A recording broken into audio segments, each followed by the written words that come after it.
Back when I was still in high school, I used to be a member of the dance club along with my best friend Marciana. One day, there was a big event at school, and we had to perform. Everything ran smoothly until the main attraction, our dance number. It was one of the highlights of the evening. It was finally our time to perform on stage. Part of the choreography was to switch positions, in which we had to run through the backstage. Here's the catch. There were so many people backstage, all the other performers, makeup artists, models, assistants, and other staff members. We couldn't pass the narrow backstage in time. But there was one other way that Antonio, Marciana's boyfriend, the stage manager, taught us. To go below the stage. The school built that tunnel underneath the stage for this very reason, to make a way for performers to pass through. There was no lighting down there because it was still being constructed. So we took our phones out to light our way. When we were about to reach the other side, we saw an old hermit with a stitched up mouth and long beard and hair. In an instant, Marciana screamed and then collapsed. Antonio and I had to drag Marciana out. The performance was cut short, and she was rushed to the hospital. While we were walking home, Antonio was so angry because they told him he couldn't accompany her.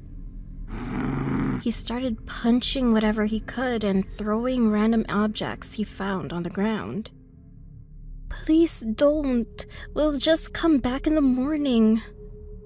Antonio stopped and tossed the stone aside into a nearby mound. In frustration, he approached, kicked, and destroyed it. A few seconds later, a light emanated from what was left of the mound. A small, bearded old man in black garments appeared out of nowhere. The old man looked at us with pure hatred in his eyes. Upon closer inspection, we noticed that his mouth was sewn up. We were about to scream and run, but he suddenly vanished right before our eyes. We rushed home since there was a heavy storm that followed. We had no idea that Antonio's carelessness would have such a horrific impact on our lives. The next morning, I suddenly got a text from Marciana. She said she was awake now, but not feeling well and vomiting a lot. It was followed by a phone call from Antonio. "Alex, I don't feel good," he said in a shivering tone. "Are you sick as well?" I asked. The line got disconnected. I felt dizzy when I tried to get out of bed, so I asked my mother to come to my room. "What is happening?" my mother asked. She was shocked when she removed my blanket. "Alexandra, your foot is swollen." I then realized I couldn't move my left foot. My mother quickly sent me to the hospital. My foot was x-rayed and I was given medicine. Days passed and my left foot didn't get any better. I also found out that Marciana was still sick, and worse, Antonio died. Antonio's death was mysterious, and no one knew what caused it. Doctors were unable to provide a diagnosis for sudden illnesses, and my foot had developed an aching wound and had tripled in size. Marciana sent me a picture showing she had grown too much hair all over her body. She developed a beard, which looked funny. But when she mentioned she was urinating a black liquid, I was really worried for her. It was all so bizarre. It was as if someone was trying to punish us. My mother took me to an albulario named Aling Bella. She founded a church which was built thanks to the donations of customers she was able to heal.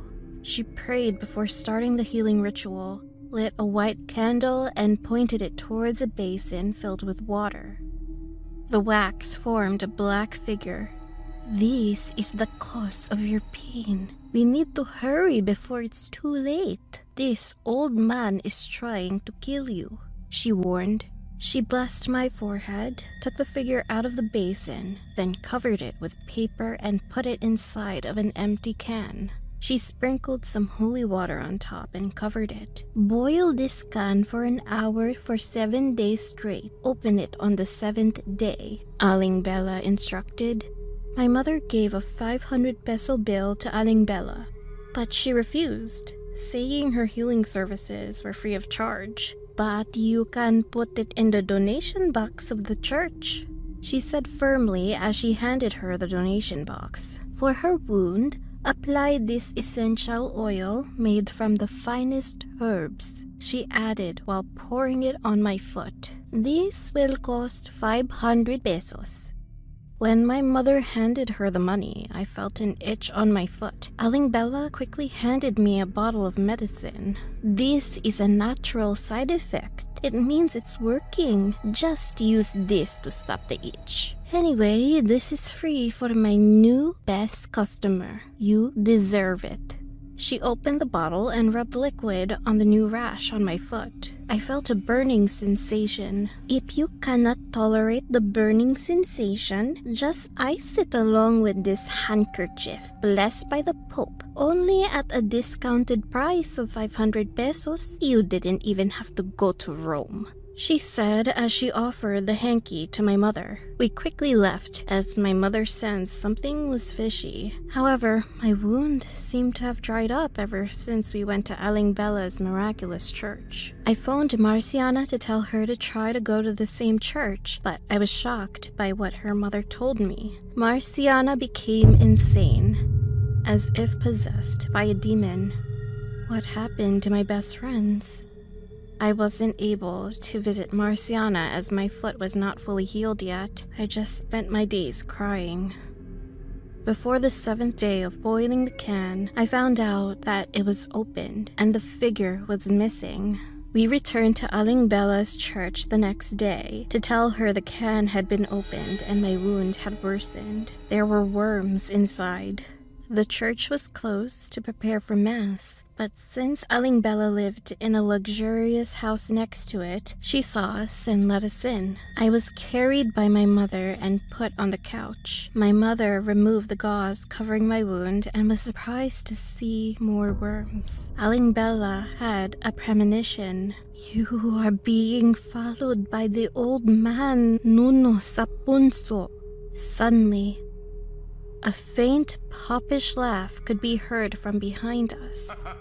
The lights flickered, and when we turned around, we saw a little old man with a long beard dressed in black. His mouth was sewn shut, but he could speak without moving his lips. It was as if he was talking right into our minds. You and your friends dare disrespect my home and completely destroy it. My mother knelt in front of him and apologized, but he refused. He spat on her instead, and the fluids from his mouth landed on her face. My mother hid her face behind her hands and screamed in agony. It burned. Aling Bella grabbed a crucifix and held it in front of the man, but the old man just grinned and pointed his ancient finger at her. Aling Bella suddenly twitched and was thrown and pinned on the wall. You abuse the power that my kind gave you and use it for your benefit, shouted the small, evil man. The church shook as if there was a huge earthquake. Aling Bella was suffocating as if someone was choking her. Then she passed out. My mother was still covering her face, now with only one hand as her other hand grabbed mine. Please, sir, I'm very sorry for what we did. Please, don't hurt anyone anymore. I begged for forgiveness as tears rolled down my face. Finally, that's exactly what I needed to hear, he said, then he disappeared. Since that encounter, we've been making offerings to the mound near our house. The mound's old man seems to have forgiven me. My mother's face had a scar which she can hide under some makeup. Marciana, my dearest friend, is gradually regaining her sanity, and her beard has stopped growing. Everything was back to normal. I always make sure I ask for permission when I pass by the mound and say, "Tabi tabi po."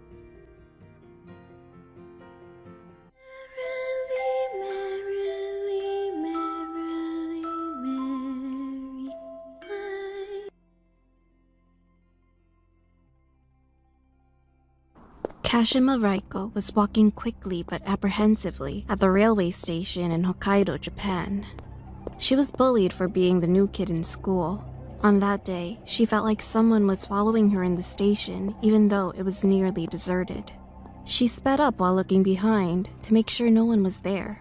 Her heart was racing, and her instincts told her that her life was in danger. She made the decision to flee.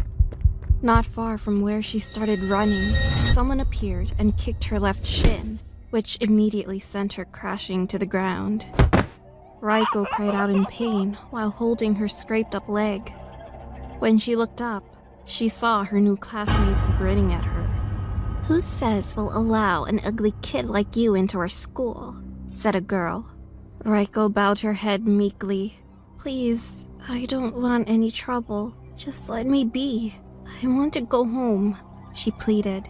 The two girls grabbed Raiko by the hair and dragged her near the platform. All she could do was cry in pain.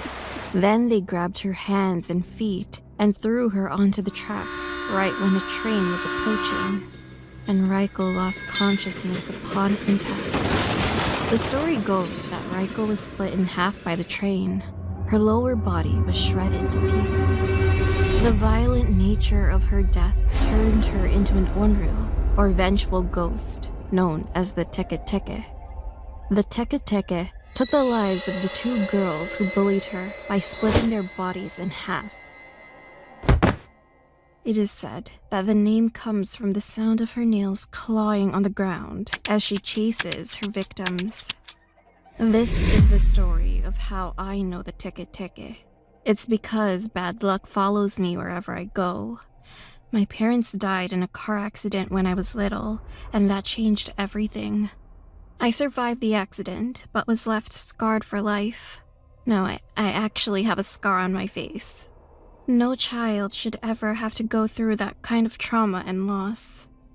Fast forward to several years later, I moved in with distant relatives, which included my second cousin. After constantly moving around, I hoped this would be more long-term. At first, my cousin Yuko was welcoming. We were the same age and in the same classes.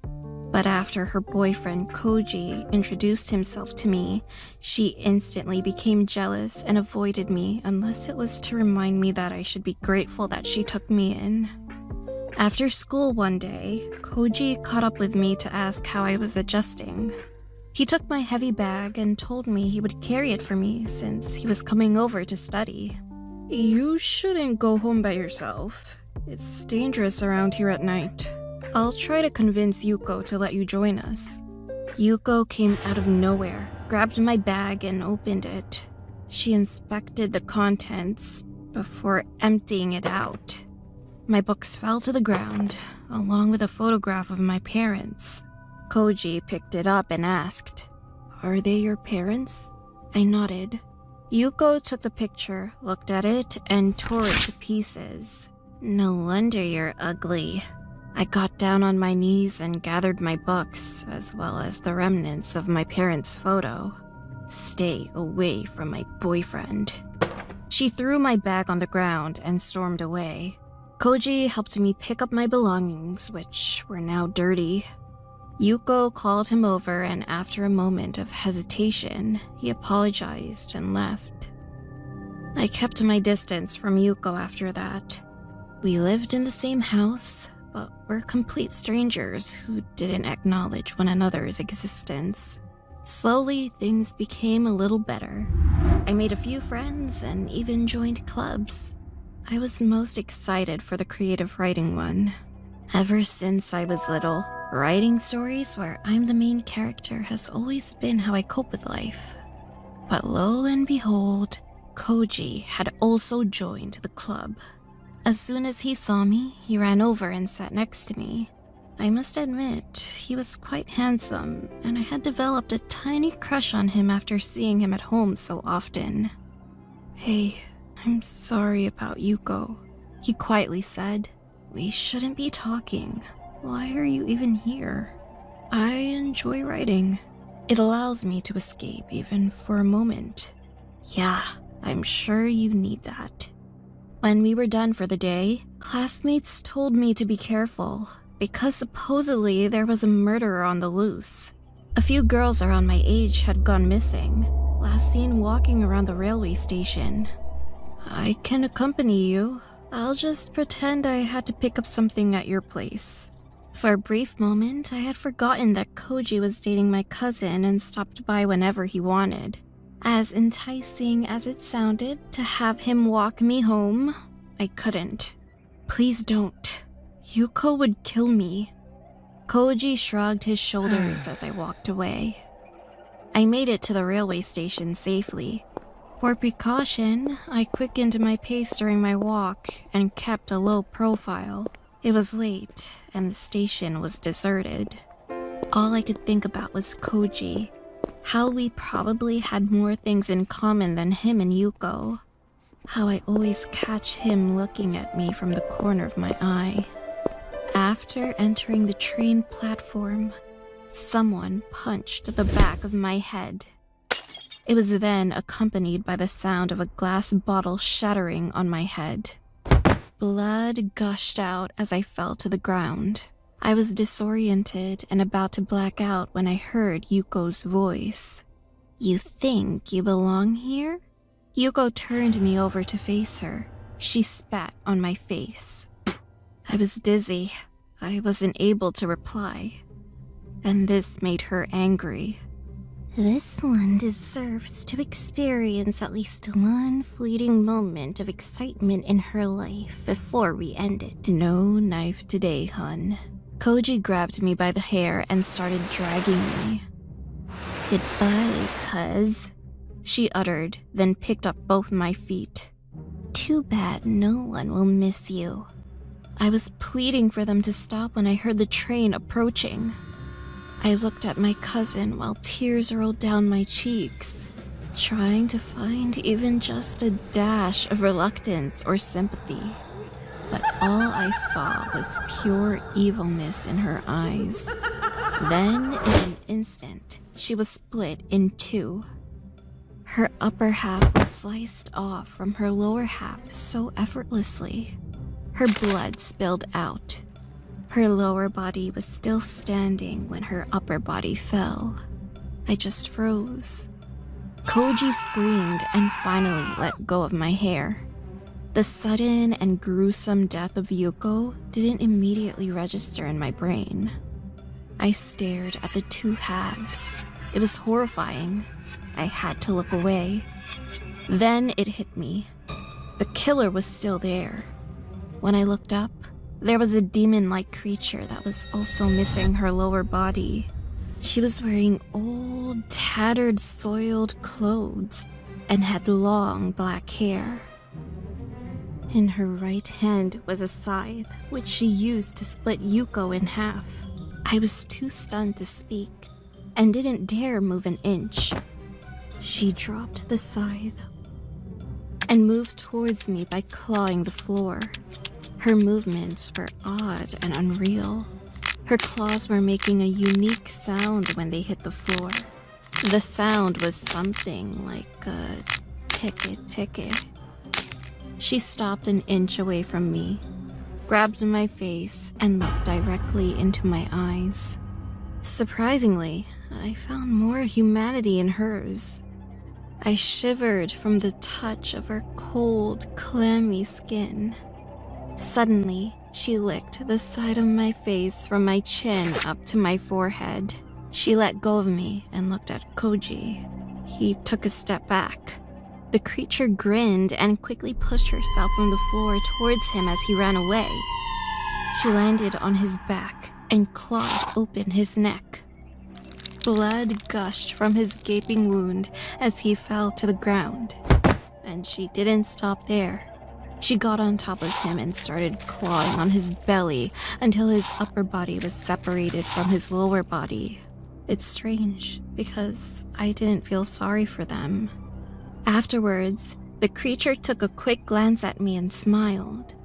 She took off to the dark corner of the train station and disappeared. Only after this incident did I learn about the urban legend of the tick-tick. And I am forever grateful that the teke teke saved my life that day.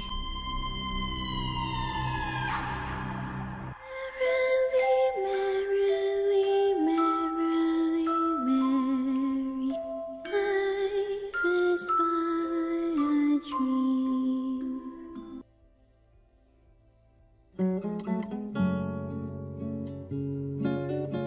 Dia de los Muertos is one of the most important holidays in Mexico. It is the Day of the Dead, when we take the time to commemorate loved ones who have passed away. It is when we welcome back the souls of our deceased relatives for a brief reunion that includes food, drink, music, and celebration. It is said that the gates of heaven open at midnight on November 1st, and the spirits of children can first rejoin their families for 24 hours for Dia de los Angelitos, Day of the Little Angels.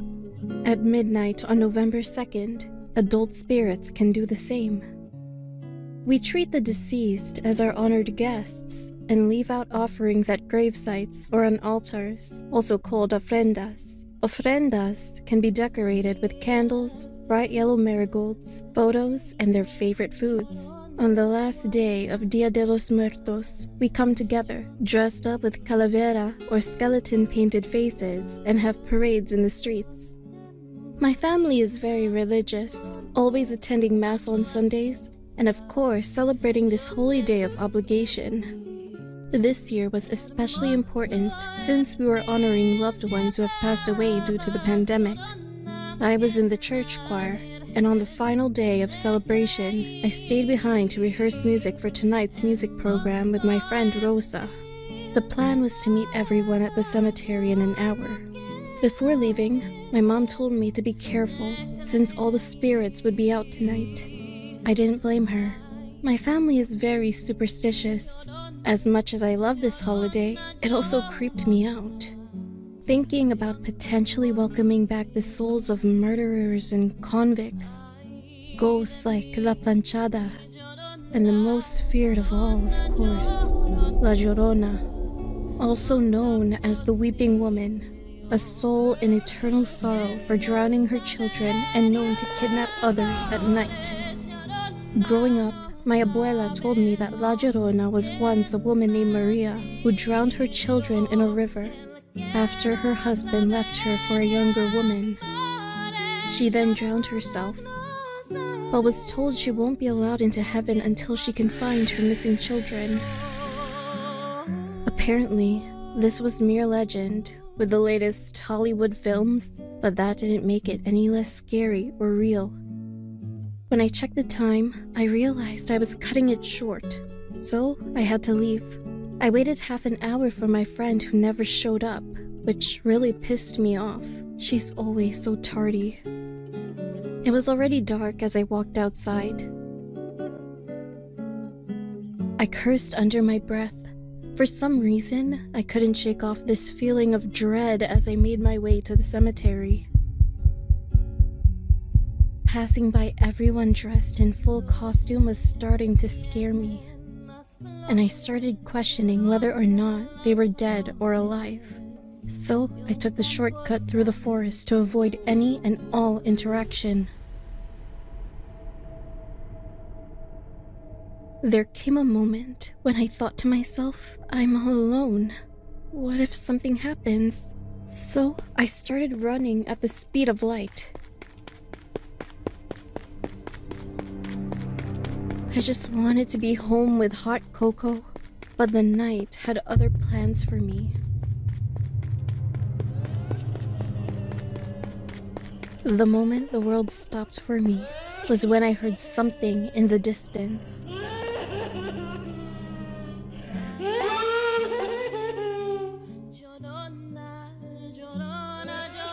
Something like a weeping, a woman crying. And you didn't have to be a rocket scientist to figure out who it was. La Llorona was around. Now, the feeling of listening to those creepy stories about a dead woman is far beyond less terrifying than finding her. Yeah, I found her. Or maybe she found me. I'm not totally sure. because I spotted something in the distance, a white silhouette that didn't have its feet on the ground. The shape started to get closer and tell me what kind of glowing figure appears in the middle of nowhere to chase you, because you can bet that it was after me specifically, since I was all alone. I booked it, escaping the forest and yelling at the top of my lungs trying to find another living being, but having zero luck. It felt as if I was running so slowly and wasn't getting away fast enough. Hija mía, te encontré. Ven aquí con mami. My blood rushed to my head, and I saw my whole life flash before my eyes. When I close my eyes, I can still see her face coming at me full speed, claiming me as one of her dead children. I've been waiting for you. No tengas miedo. We can finally be together forever. I prayed to all the saints I knew to intercede for me, but none came. The wailing was so close to me, and the thought that she was just a tug away from finally having me made me join in duet. Now, what I will tell you is not made up. It's the reason why I fervently believe that the one that appeared out of thin air was La Llorona.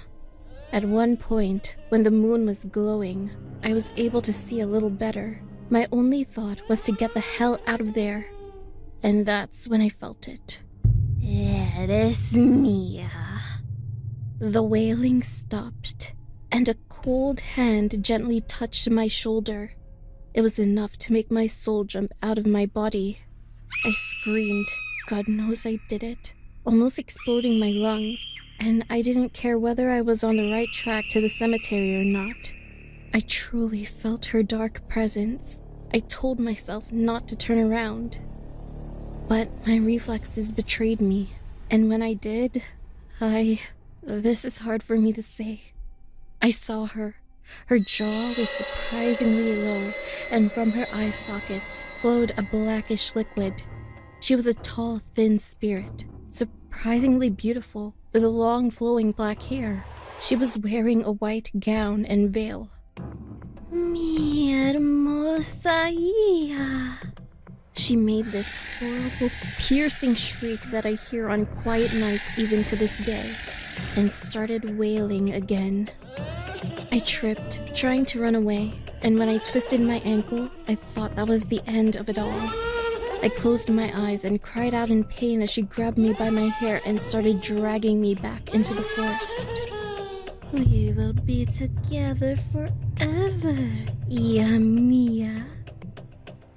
But out of sheer luck, maybe from one of the saints I prayed to, she loosened her grip, and her wailing turned into only a whimper. I opened my eyes. Deja mi nieta en paz, demonio. I'd recognize that voice anywhere. I turned around. Abuela? Tears rolled down my face as I stared at my grandma who had passed away months ago due to COVID. I missed her so much. I hugged her while thanking her for saving my life. Go to your mother now. She is waiting for you. I reluctantly let go of her and continued running until I reached the gates of the cemetery and ran straight into my mother's arms. Oh, Dios mío, mija. ¿Qué pasó? My parents saw me scared to death. I explained what happened to me. My mom started crying. They talked about how irresponsible it was to leave me alone, but smiled when I told them about Abuela paying me a visit. I looked around and asked them where Rosa was, and they looked very confused.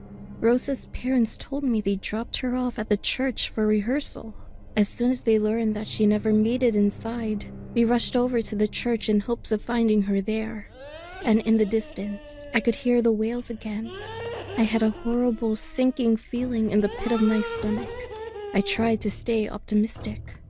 But when we arrived, we found Rosa face down in the fountain in front of the church.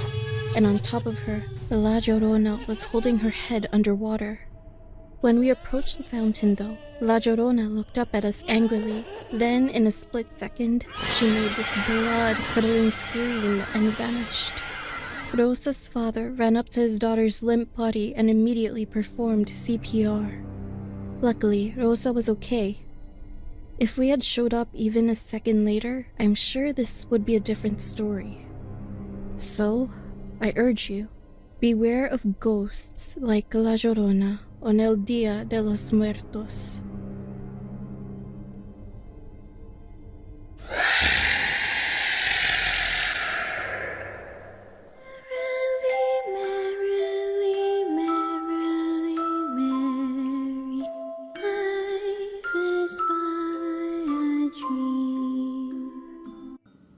The scariest experience I've ever had? Well, let's go back to my days in the most beautiful regions in all of Colombia, Los Llanos.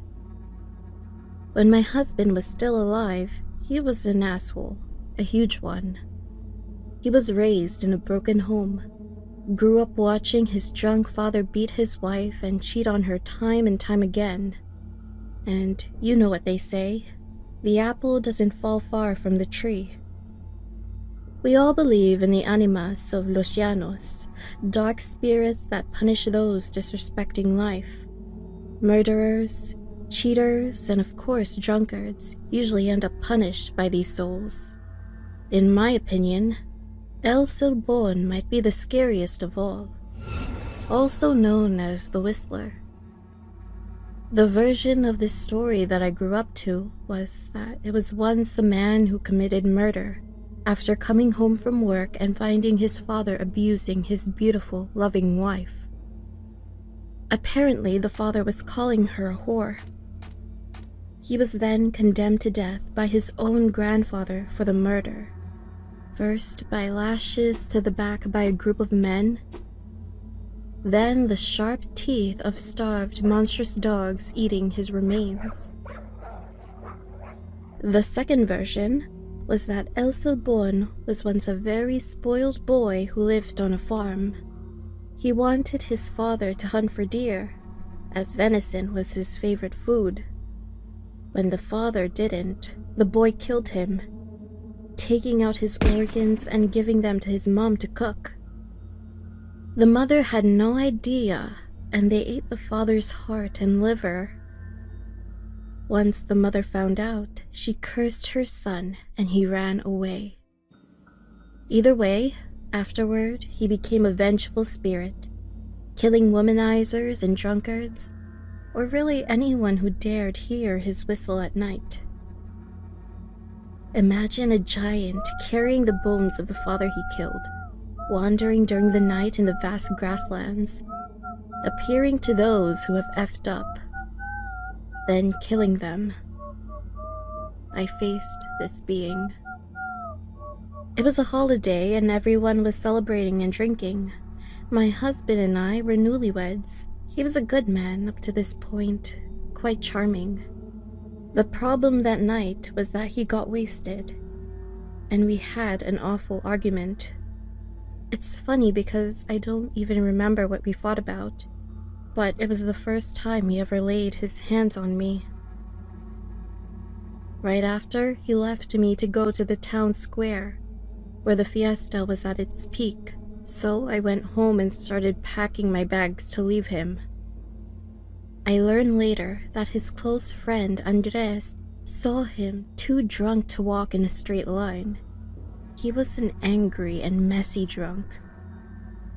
Once the festivities died down, everyone went straight home.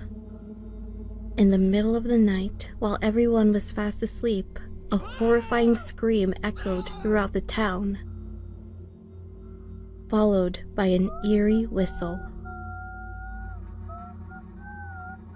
Multiple neighbors came out to see what had happened, but when we gathered at the sight of the scream, we realized something atrocious. My husband was lying on the street, covered in vomit and blood, and an open wound in his stomach. I made my way through the crowd and asked him what happened. All he could do was whisper, "El Silbón." We tried to rush him to the doctor, but it was too late. Too much blood had left his body and he died. Honestly, I was a bit relieved after his passing. It made leaving him much easier. I was now a young widow, focusing on myself, making some money, and taking a long break from men. Or I tried. One night, I was headed home after a day of working at the market. I know it isn't safe for a young single woman to walk alone at night, but it was a short commute. I hummed to myself to keep my mind distracted. Then I heard a whistle, and the cat calling started. I turned around. It was my husband's friend, drunk out of his mind. Andres ran up to me and started complimenting me, but in a very aggressive way. Then he asked me if I wanted to go home with him. I told him he was too drunk to form any logical thoughts. I walked faster, looking around and hoping someone could help me. But we were all alone. He kept saying very inappropriate things to me, and when he realized I was ignoring him, pushed me to the ground. I was panicking. He sounded and acted just like my late husband. Then I heard another whistle from a distance. Another drunkard? I had enough. Andres got off me but lost balance and fell to the ground. I looked around, but it was dark. All we could hear was the sound of something being dragged. Then a tall figure jumped out from behind a tree and attacked Andres. El Silbón. I remembered what my family told me growing up. When the whistle sounds far away, it is actually close by. It appeared out of nowhere, tearing Andres into bits and pieces by removing his bones one by one. Then the creature put its sack on the ground and started counting all the bones he had accumulated. I was too afraid to move. I sat there, listening to the sound of the bones clacking. I watched its every move, trying to think of an escape. It was a very emaciated giant, almost like a half-skeleton, half-scarecrow, in tattered farmer's clothes and a sun hat on top of its stringy hair. Looking at the creature made me feel a bit sad, because of its lost, empty facial expression. When El Silbón finished its task, it started whistling again. My heart started racing and my palms started sweating. I thought I was either going to have a heart attack or pee myself. Was I next? But it walked away. I sat there, shaking and relieved once again. I remembered. When the sound of the whistle is close to you, you are safe.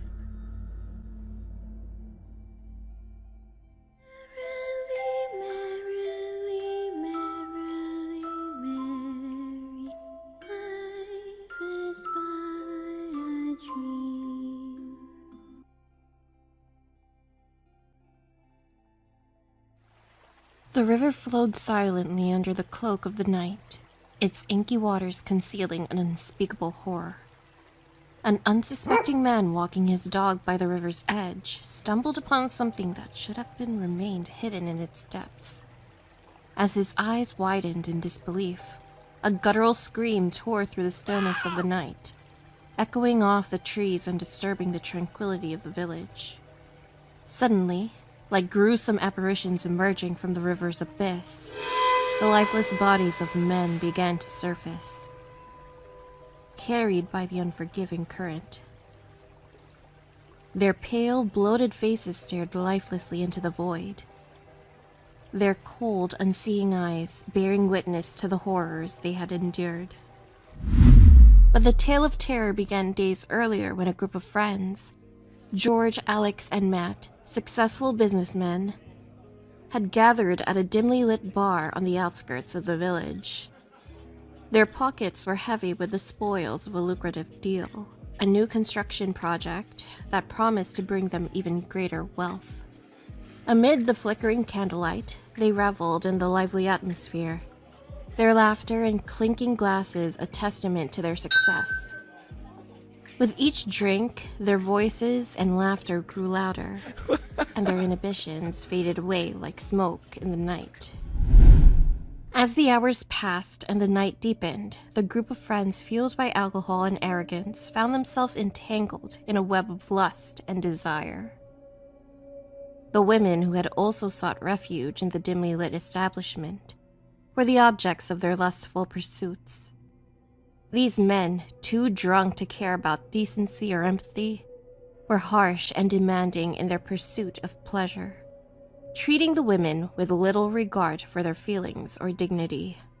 The men's arrogance knew no bounds, and they flaunted their wealth with arrogance, offering to pay for the women's companionship, their voices dripping with condescension. It was at this juncture that Suyu, their friend, sat with them. Her radiant smile and ethereal beauty caught their attention, and her sudden appearance breathed an uncanny life into the room, dispelling the tension that had lingered in the air. George, ensnared by Suyu's enchanting allure, found himself irresistibly drawn to her. Her beauty was unparalleled, a vision of perfection that defied belief. In his eyes, she was the epitome of desirability, an unattainable dream come to life. The group of friends, now accompanied by their chosen women, left the bar and made their way to the hotel next door where they were staying. As they parted ways to their respective rooms, their anticipation hung heavy in the air. But as the night deepened, George, who had been captivated by Tsuyu, found himself alone with her in his room. The allure of her beauty was a siren's call, and he couldn't resist it. As he began undressing himself, Tsuyu climbed on top of him and slowly revealed herself. George, who had closed his eyes, was enjoying every sensation until he got a glimpse of her true form. The man's eyes, filled with terror, met hers. He opened his mouth to let out a blood-curdling scream. Then her skeletal hand pressed against his trembling mouth, silencing him. Her fingers bore the essence of death, a death that would soon become intimately acquainted with his very soul, and then with a malevolence that transcended the mortal realm. She sealed their dreadful connection with a kiss. It was not the kiss of lovers, but the kiss of an entity that feasted upon life itself. As their lips met, a chilling darkness seemed to emanate from her, enveloping the man in a deadly embrace. The sensation was unlike anything he had ever known. It was a kiss that sapped not just the warmth from his body, but the very essence of his being. His eyes widened with unimaginable agony, and he convulsed in an attempt to escape. The room seemed to close in around them, the air heavy with the weight of impending doom. The man's once vibrant complexion drained of color, leaving behind a lifeless husk. His screams, at first filled with terror, were gradually silenced as the last of his vitality were cruelly drained away. In those moments, the man's existence was extinguished. His once animated body now lay limp, a mere vessel drained of its life force. Tsuyu, her lips still tainted with the essence of stolen life, withdrew from the lifeless form before her. The scream had reverberated through the hotel. The friends rushed to the source of the sound, their hearts pounding with dread. Before them stood Tsuyu, or what had once been Tsuyu, now transformed into the ghastly figure. Her skeletal form sent shivers of dread down their spines. and the realization of their impending doom washed over them like a tidal wave. Beside her lay the lifeless body of their friend, drained of all vitality, a mere shell of his former self. The truth was clear now. They were in the presence of a malevolent force beyond their comprehension. She was the Hone'ona. Centuries ago, Tsuyu, once a mortal woman, had been married to a man who had betrayed her in the cruelest way imaginable. Unable to bear children, Tsuyu's husband had sold her into a wretched life in a brothel. A decision that would seal her fate. In her darkest hour, Tsuyu had found solace in the friendship of another woman named Kion, and together they had hatched a plan to escape their miserable existence. But Tsuyu was once again betrayed. Kion, driven by her own desires and ambitions, slept with her husband. She revealed their escape plans to the very man who had sold her into this life. That night, as Tsuyu slept, her husband had snuffed out her life, his hands stained with her blood. Her lifeless body had been cast into the very river that now flowed silently beside the hotel, becoming one with the souls of other unfortunate women who had met a similar fate. In that watery grave, their spirits had merged, giving birth to the vengeful yokai known as Hone'ona. Fueled by centuries of torment and anger, Hone'ona had dedicated herself to exacting vengeance upon the men who wronged her and for women who had met a similar fate as hers. Her methods of retribution were as varied as they were horrifying, each tailored to reflect the depth of her anger and the darkness of her past. As the men quivered with fear, the women who had accompanied them stepped forward, their eyes devoid of emotion.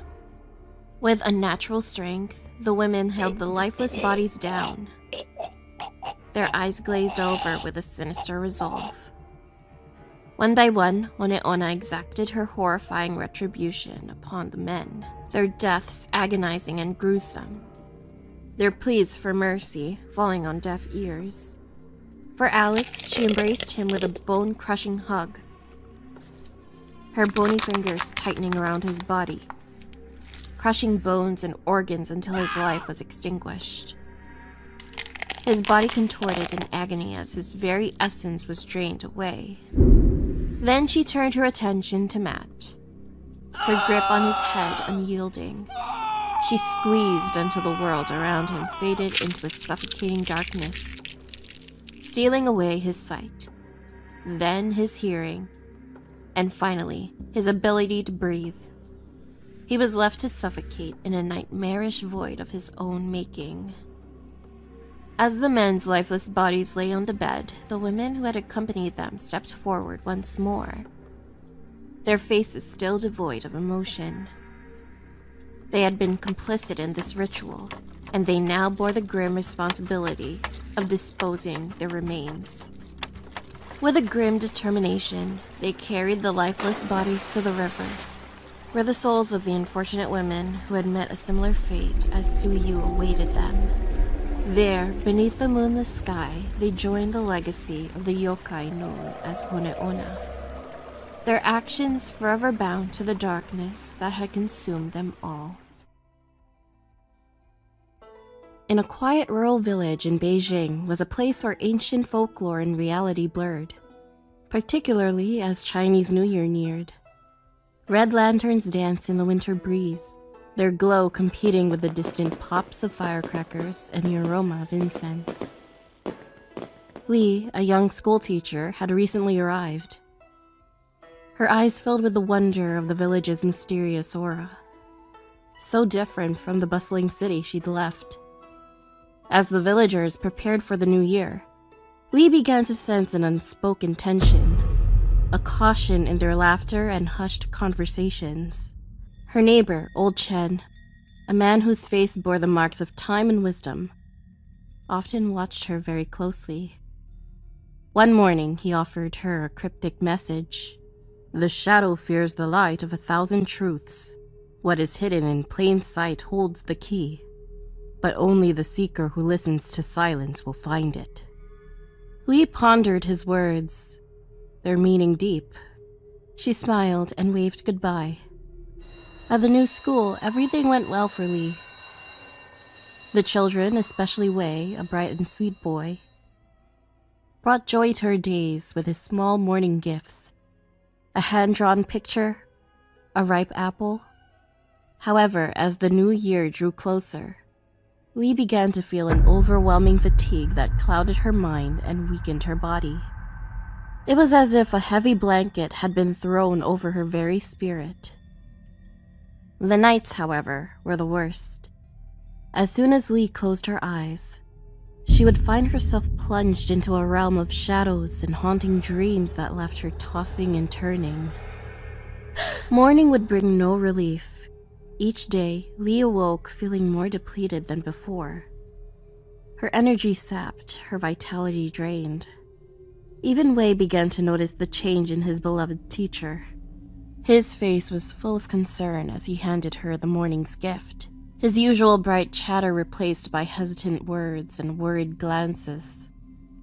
The villagers watched her with a mix of worry and an unspoken recognition, as if they knew the cause of her affliction. The festive air of the New Year celebrations now seemed to mock her inner turmoil. The shadows in her dreams became more menacing, the whispers more insistent, hinting at an unseen force seeking to claim her. Amidst this growing unease, it was old Chen who finally stepped forth. One evening, he beckoned Lee to join him near the path that led into the dense forest. Old Chen shared the legend that had been whispered in hushed tones for centuries. The Jiangxi is a cursed entity born from improper burial and dark sorcery. Clad in the robes of a Qing dynasty official, it is trapped between life and death. He spoke of how the Jiangxi, driven by an insatiable hunger for qi, the vital life force, preyed upon the living under the cover of night. Old Chen continued, the Jiangxi was once a corrupt official, punished by celestial forces, condemned to roam eternally, bound to the shadows. Lee listened, a chill coursing through her despite the mild evening air. The pieces of her own experience began to align with a terrifying clarity. The unexplainable fatigue, the nightmarish visions, the villagers' guarded glances. Many years ago, the Jiangxi brought calamity upon this village. It was sealed in the old temple deep in the forest, a place now shunned and feared. But some bonds, even those forged by ancient rites, can weaken with time. Feeling a profound sense of foreboding, Lee returned home, too drained and paranoid to join the New Year's celebrations. The lively sounds of the celebration, music, laughter, the crackle of fireworks, drifted through her window as she lay down. A restless sleep overtook her. Completely out of it, she began to sleepwalk, drawn towards the village square where the festivities were in full swing. Guided by an unseen force, she walked through the quiet streets, moving away from the safety of her home towards the heart of the festivities. The village square was alive with vibrant colors and lights. Lanterns swayed gently in the night breeze, casting a warm glow over the faces of the villagers as they celebrated. Dragon dancers weaved through the crowd, their movements both graceful and powerful. But amidst this scene of joy, villagers noticed Lee. Her eyes vacant, her step slow and unsteady, as she moved through the crowd like a ghost. It was then, at the peak of the celebration, that a sudden eerie hush fell over the village square. The music faltered, the laughter died down, and the crowd parted in a mix of confusion and fear. From the shadows at the edge of the square, a figure emerged, the Jiangxi. It emerged from the shadows. Its skin was ghastly pale, almost translucent, stretched over its skeletal frame. Its eyes sunken and devoid of life, glowed with a malevolent red light that seemed to pierce the soul. It was clad in the rotting remnants of a Qing dynasty official's robe. Its movements were grotesque and unnatural.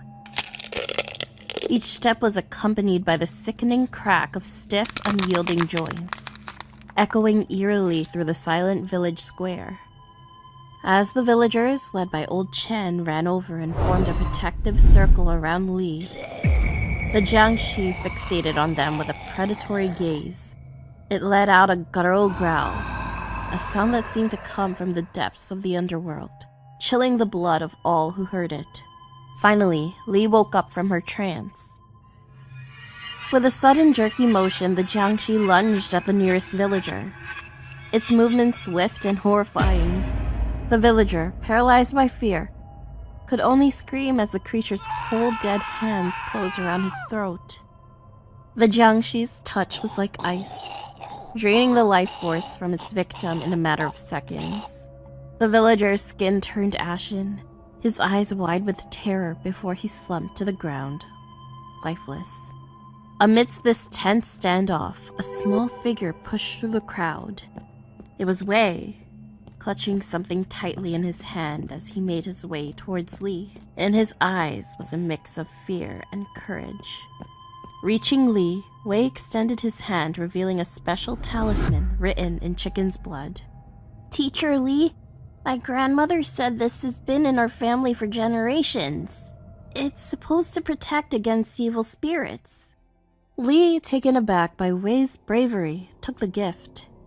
It was cool to the touch, and as her fingers closed around it, a strange sensation coursed through her. The Jiangshi turned its malevolent gaze upon them. It moved with a ghastly swiftness, its body seeming to glide over the ground, unhindered by the laws of the living. The red glow in its eyes intensified, casting a sinister light on its decaying face. The talisman began to glow, its light a stark contrast to the darkness that emanated from the Jiangshi. The creature hissed, a sound that was both a wail of anger and a cry of pain as the light from the talisman seared it like fire. The Jiangshi recoiled but did not retreat, its desire to consume life force overcoming its aversion to the light. Old Chen, seizing the moment, led the villagers in a final desperate chant.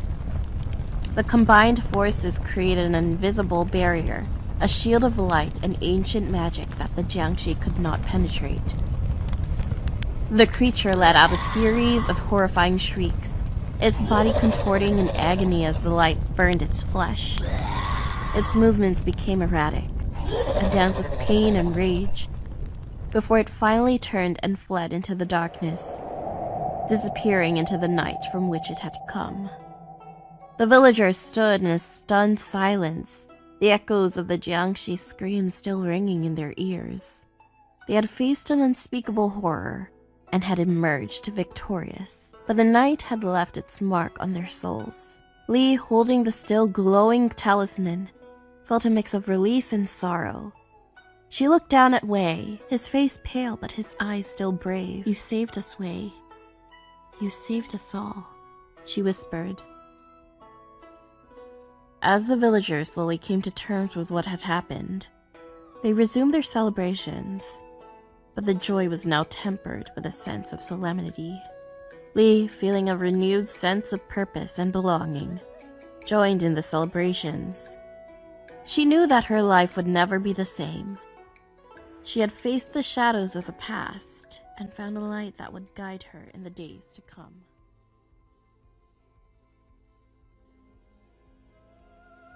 Scotland's relentless cold, rain, and grayness had done little to impress Owen so far. It felt unfair that 400 years ago, his ancestors had chosen to depart for the New World. And now he found himself stuck in this foreign land, attempting to enjoy a cigarette outside the only pub in town. His girlfriend, Mariana, had convinced him to return to his homeland in the name of exploring his roots. Personally, he considered it a missed opportunity for a perfectly good vacation. Mariana, however, appeared to be having the time of her life. She had an insatiable fascination with conspiracy theories, and Owen suspected that the allure of his family's Loch Ness connection played a more significant role in this trip than any half-hearted pursuit of self-discovery. There she was, as cheerful as ever, having a conversation with a man who had clearly indulged in several pints. There's just no other explanation for it. He drawled in a thick local accent. Nessie must be back. What else could make that many people disappear around the loch? How many people are missing? Mariana's eyes widened with fear, yet beneath the surface, Owen detected a hint of morbid fascination. His thoughts drifted while they continued to talk about the recent missing persons cases, until he was jolted back into the present by Mariana's hand tugging at his sleeve. Owen, we have to go. 4 people have gone missing this month, all around the loch. This could really be something. She continued without waiting for his answer. I have to see it. Let's go right now. Rory says he'll take us. Rory, a homeless man they had met earlier, extended an invitation with a turn of his head. Owen, reluctant but intrigued, found himself with no compelling reason to decline. The rain eased into a gentle drizzle as Rory led the way. Mariana continued to bombard their guide with questions, while Owen remained silent. Approaching the water's edge, the loch's eerie stillness draped their surroundings in an unsettling, foreboding aura. Their guide, seemingly unfazed, continued to lead them deeper into the heart of the uncertainty. The trio moved with cautious determination, every step echoing with an unspoken sense of foreboding. Amidst the unsettling silence, Owen grappled with the thought of whether it had been sufficient time to propose they head back when he was interrupted by a sound. It was like a whine. It was a strange sound, long and low and mournful. Owen desperately tried to convince himself that it was merely the wind rustling through the trees. Rory froze. What is it? Mariana hissed in a harsh whisper. Rory looked at her. Until now, he had been relaxed, but now he seemed genuinely petrified. If this was all some kind of hoax, then the man deserved an Oscar for his performance. Maybe it's time to head back, Owen said. Someone had to be the voice of reason. Mariana grabbed his arm though, tugging at him and looking up at him with a disappointed expression. We can't leave now.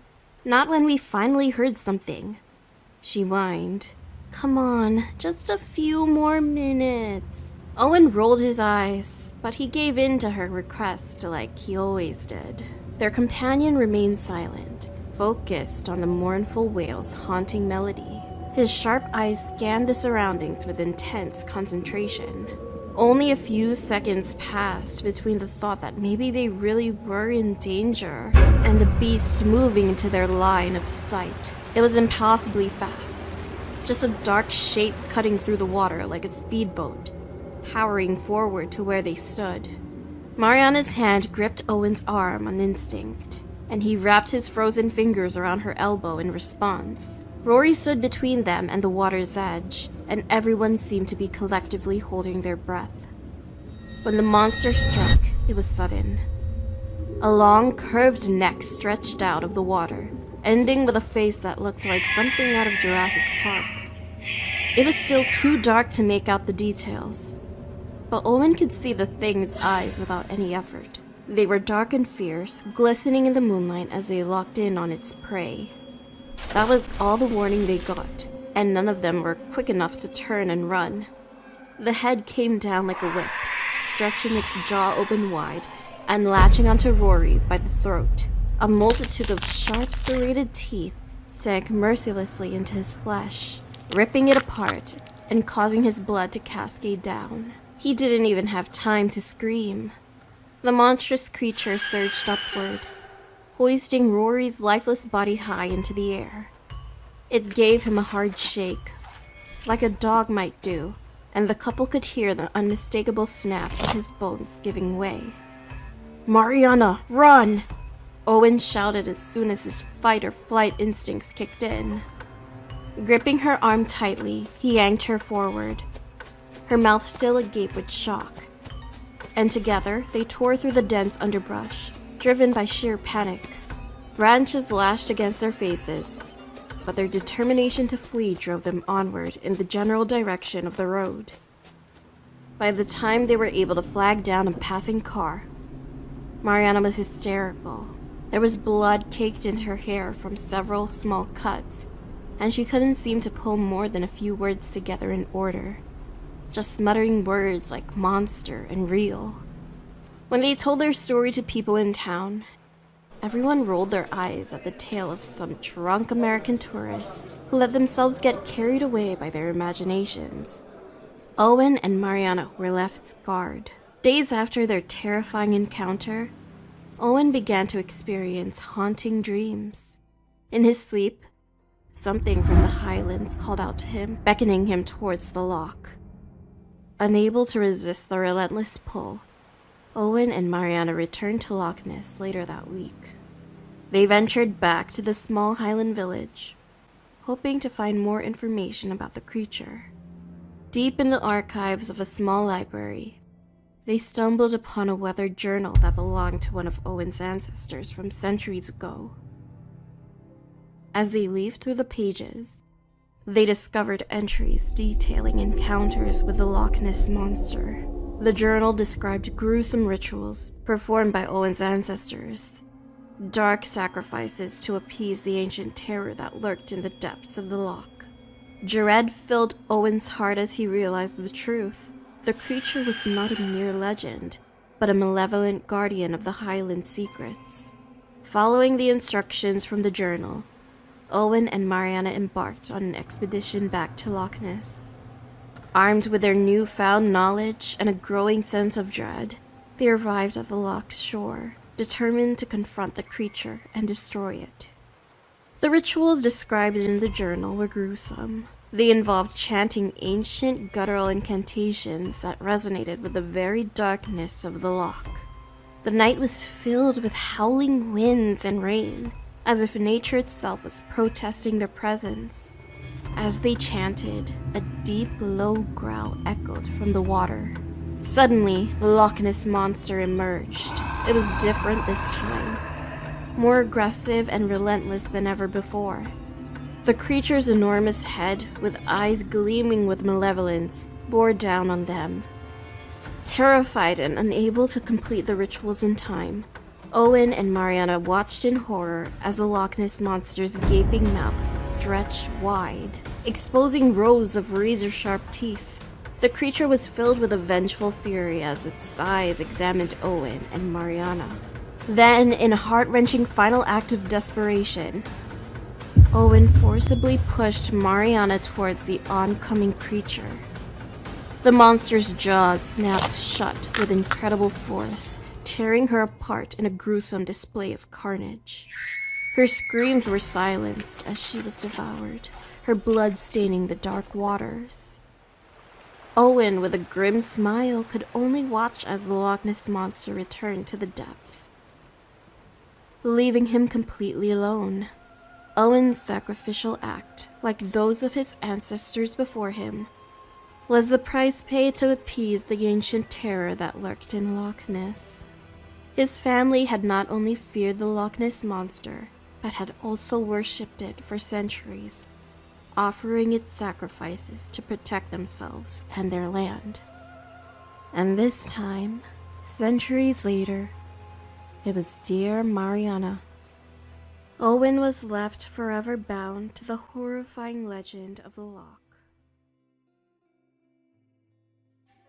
Hiroki gasped for air as he struggled against the icy grip of the water, his arms flailing desperately to keep him afloat.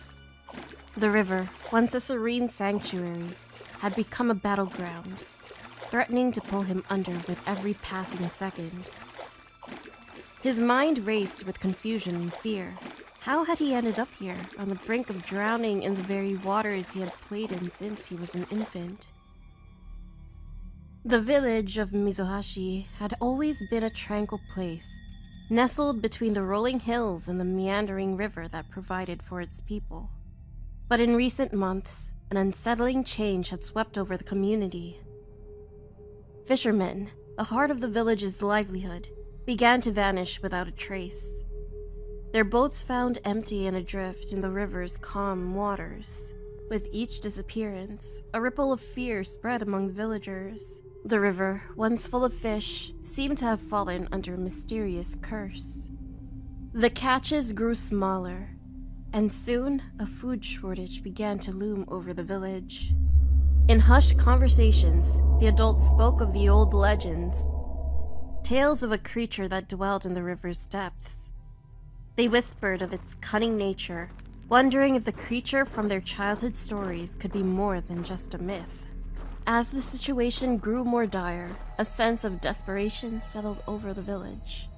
The elders called for caution, advising everyone to stay away from the river. But for Hiroki, a young boy with a curious spirit, the warnings only fueled his fascination. He couldn't shake the feeling that there was more to the story, a mystery waiting to be unraveled. Without the adults knowing, Hiroki found himself drawn to the river's edge, determined to uncover the truth behind the disappearances. One summer evening, as the sun's golden rays retreated behind the mountains, Hiroki found himself wandering along the riverbank. As he roamed further from the village, he stumbled upon a peculiar sight. A series of odd webbed footprints on the soft mud near the water's edge. Perhaps it was a frog's possible dinner for his family. Intrigued by his discovery, Hiroki felt a surge of excitement. The footprints led away from the river into the dense thicket of the forest. Driven by curiosity, he decided to follow them. The further Hiroki ventured into the forest, the more the light dimmed. A sense of unease began to creep over him, but his determination pushed him forward. Suddenly, a strange gurgling sound echoed through the trees, sending a shiver down Hiroki's spine. It was unlike anything he had ever heard. He paused, listening intently, trying to discern the direction of the sound. It seemed to be coming from a clearing just ahead. As Hiroki ventured deeper into the forest, he stumbled upon a clearing that sent a chill down his spine. There, scattered among the trees, were the remains of the missing fishermen, their bodies half-eaten and left to rot. To Hiroki's horror, he noticed that their organs were gruesomely extracted. He remembered that a creature known as a kappa was known for its appetite for the shirikodama. The sight was horrifying, and Hiroki felt a surge of anger and sadness. He knew he had to act, but as soon as he turned to leave the clearing, a strange sound stopped him in his tracks. There, in the dim light filtering through the leaves, he saw it. A creature straight out of the legends he had dismissed. It was the kappa. It was small, no taller than a child, with green scaly skin and a shell resembling that of a turtle. Its most striking feature was the water-filled dish-like depression atop its head, shimmering in the fading light. But instead of the menacing presence Hiroki expected, the creature seemed almost comical, as it let out a series of loud, embarrassing sounds. The kappa passed gas, each time with a mischievous giggle. It was a bizarre sight, one that momentarily lightened the heavy atmosphere. The creature's eyes, glowing with an eerie luminescence, were fixed on Hiroki, who stood frozen in place. The kappa, noticing Hiroki's hesitation, let out a series of mocking gurgles. As if amused by his fear, it began to dance around him in a circle, its movements graceful yet unnerving. Hiroki realized that the kappa was toying with him, using its cunning nature to intimidate and confuse him. Determined not to fall for its tricks, Hiroki tried to keep his focus. But as he reached a clearing, the ground suddenly gave way beneath him, and he found himself sliding down a steep embankment toward the river. The kappa followed, its sinister grin widening as it watched Hiroki struggle to regain his footing. With a powerful leap, the kappa descended upon Hiroki, its claws extended and its eyes burning with malice. Hiroki barely managed to roll out of the way, feeling the rush of air as the creature's claws swiped at the space where he had just been. The kappa's laughter echoed through the air, a clear sign of its enjoyment in the chase. Hiroki's heart raced as he stood at the water's edge. He had nowhere to go. Suddenly, a cold hand gripped his ankle, pulling him with terrifying force into the water. He gasped, water filling his lungs as he was dragged deeper into the river's embrace. Panic set in as he struggled, his arms flailing in an attempt to break free. Just when he thought he could hold his breath no longer, he felt himself being pulled even deeper, down to where the light couldn't reach. In the murky darkness, he came face to face with the kappa, its eyes glowing with a sinister light. It stared at him with curiosity, as if studying its prey. Hiroki could feel the cold, calculating gaze of the kappa, sizing him up for its next move. Suddenly, the creature lunged forward, its webbed hands reaching out to grasp Hiroki. Hiroki dodged to the side, avoiding the kappa's attack. He knew he couldn't outrun the creature in its element, but he also knew he couldn't let himself be paralyzed by fear. With a surge of adrenaline, he fought back, throwing punches and kicks in a desperate attempt to fend off the kappa. The creature was quick, countering Hiroki's moves with swift, precise strikes of its own.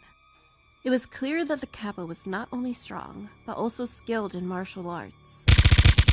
Its movements fluid and deadly, but in a burst of desperation, Hiroki reached out and managed to grab a hold of the kappa's sara, the water-filled dish on its head and the source of its power.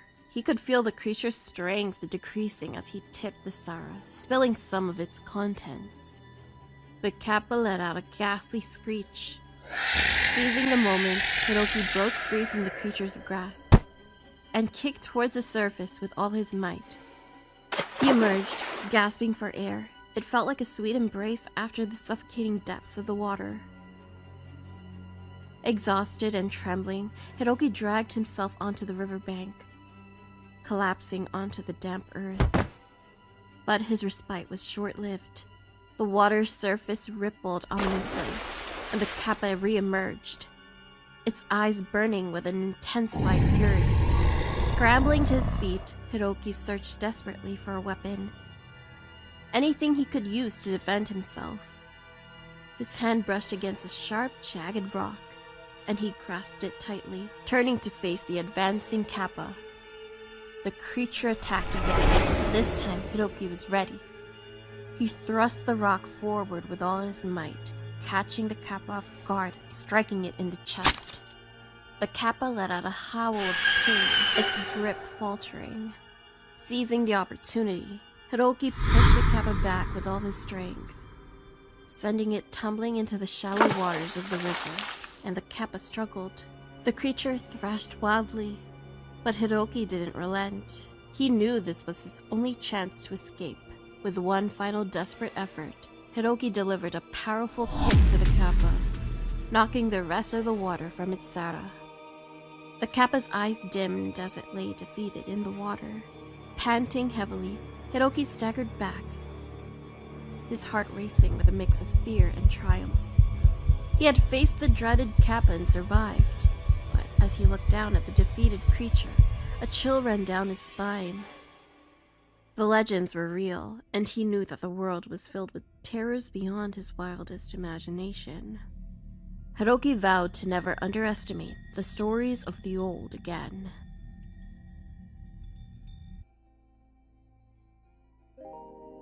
As Emily took one last bite of her birthday cake, she glanced at the clock and realized how late it was. A wave of panic washed over her as she remembered that her mother was going to be in town early in the morning. She quickly stood up, thanking her friends for the wonderful birthday surprise they had thrown for her. She called out for Max, her loyal companion, who had been patiently waiting for her. Her friends, concerned for her safety, suggested she stay the night. However, Emily knew that if she stayed, she'd likely oversleep and miss her mother's arrival. All right, but remember, if you hear something, no. You didn't," her friends remarked as they said their goodbyes. Those were the exact words she heard all her life growing up in the Appalachian Mountains. The party's warmth and laughter faded into the background as Emily and Max set off through the dense forest. A sense of unease began to creep over Emily as the forest seemed more alive. Max, too, seemed on edge. His ears perked up, and his pace quickened. Suddenly, a figure appeared in the moonlight ahead. A woman standing in the path. "Emily, is that you?"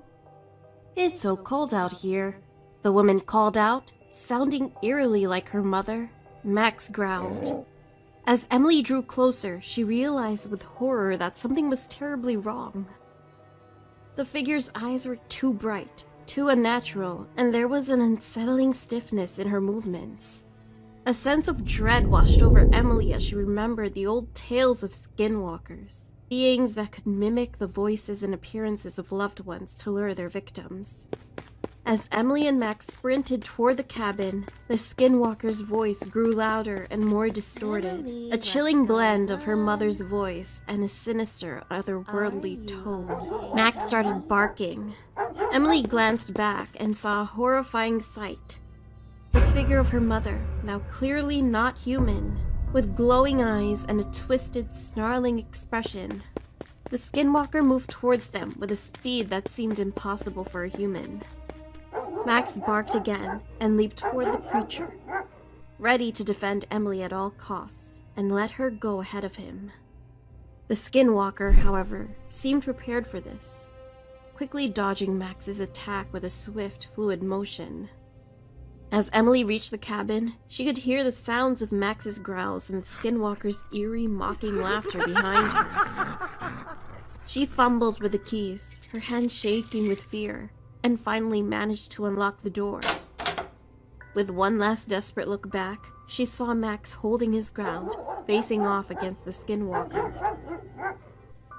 Emily rushed inside, slammed the door shut, and quickly formed a protective line of salt at the threshold. Emily whispered a prayer for her loyal companion, hoping that the protective measures would be enough. She rushed to secure every window and entrance, her hands trembling with each lock she fastened. Outside, the howls of the skinwalker grew more desperate. Max's barks were relentless. Emily peered through a crack in the curtains, her breath catching in her throat at the sight before her. The skinwalker, in its grotesque imitation of her mother, paced back and forth, its eyes burning with a malevolent light. It seemed to be searching for a way in, its form shifting and twitching unnaturally. Suddenly, it stopped and locked eyes with Emily, its gaze piercing through the darkness. "Emily, my dear, why won't you let me in? It's so cold out here," the skinwalker pleaded in a voice that eerily resembled her mother's. "I've come all this way for your birthday, and you leave me out in the dark?" The creature then turned its attention back to Max, who stood his ground bravely. In a swift motion, the skinwalker lunged at Max, causing Emily's heart to skip a beat. But Max, with his quick reflexes, dodged the attack and made a break for the cabin door. Emily quickly opened it just enough for him to slip through before slamming it shut again. With Max safely inside, the skinwalker's voice grew more insistent. "Emily, sweetheart, please open the door. I want to make sure you're safe." But Emily knew better than to fall for the skinwalker's deceitful words. The skinwalker, now furious at being rejected, began to throw itself against the door with terrifying force. As the hours dragged on, the skinwalker's attacks became more frenzied, its howls echoing through the forest like the cries of a tormented soul. Emily just hugged Max tight and listened to music. Finally, as the first light of dawn began to break through the darkness, the howls outside started to fade. The skinwalker, defeated by the coming daylight, let out one final enraged cry before retreating into the depths of the forest. Emily collapsed to the floor, exhaustion and relief washing over her as she hugged Max. Shortly after the terrifying encounter, Emily called her mother, only to learn that her flight had been delayed. Throughout the day, Emily and Max stayed close, each providing comfort to the other as they tried to shake off the remnants of fear. And as night fell, Emily turned on every lamp in the cabin. She double-checked the locks on the doors and windows, the salt line still intact from the night before. The hours ticked by, and Emily's anxiety grew with each passing minute. Finally, a knock came at the door. Emily's heart leaped into her throat. Peering through the window, she saw her mother standing on the porch, her luggage in hand. Rushing to the door, Emily threw it open and embraced her, tears of relief streaming down her face. But as she pulled away, Emily's heart skipped a beat. There was a flicker of something in her mother's eyes that didn't quite belong there. "Are you okay, honey?" the figure said in her mother's voice, but something was off. A cold realization washed over Emily. She hadn't hugged her mother. She had embraced the skinwalker. Panic surged through her as she pushed the creature away and slammed the door shut. She fumbled with the lock, her hands shaking uncontrollably. Outside, the skinwalker let out a loud, chilling laugh. "Won't you let me in to celebrate your birthday?" Emily backed away from the door. Suddenly, she heard another knock, softer this time, coming from the back door. Peering through the window, she saw her mother standing there, confusion and fear on her face as Emily just stared. "Emily, what's going on? Why won't you let me in?" her mother asked. The skinwalker, sensing its opportunity, began to mimic her mother's pleas. Emily's mind raced as she tried to distinguish between the two voices. In a moment of clarity, she remembered a secret her grandmother had once shared. A special knock, a family code that only they knew. Pressing her face close to the door, she called out, "Mom, do the knock, do the knock!" After a tense moment, she heard it, the familiar rhythm of the secret knock. Relief flooded through her as she quickly opened the door and pulled her mother inside, locking the door behind them. Together they watched as the skinwalker shifted and changed in the moonlight. Emily and her mother held each other close, as Max growled softly. In a desperate bid for safety, Emily's mother remembered an old family legend about a talisman hidden in the cabin, said to possess the power to repel evil. With no time to lose, Emily and her mother searched frantically, rummaging through the old boxes. Finally, in a dusty old chest, Emily's fingers closed around a small, intricately carved amulet. As soon as she touched it, a warm, pulsing energy coursed through her body.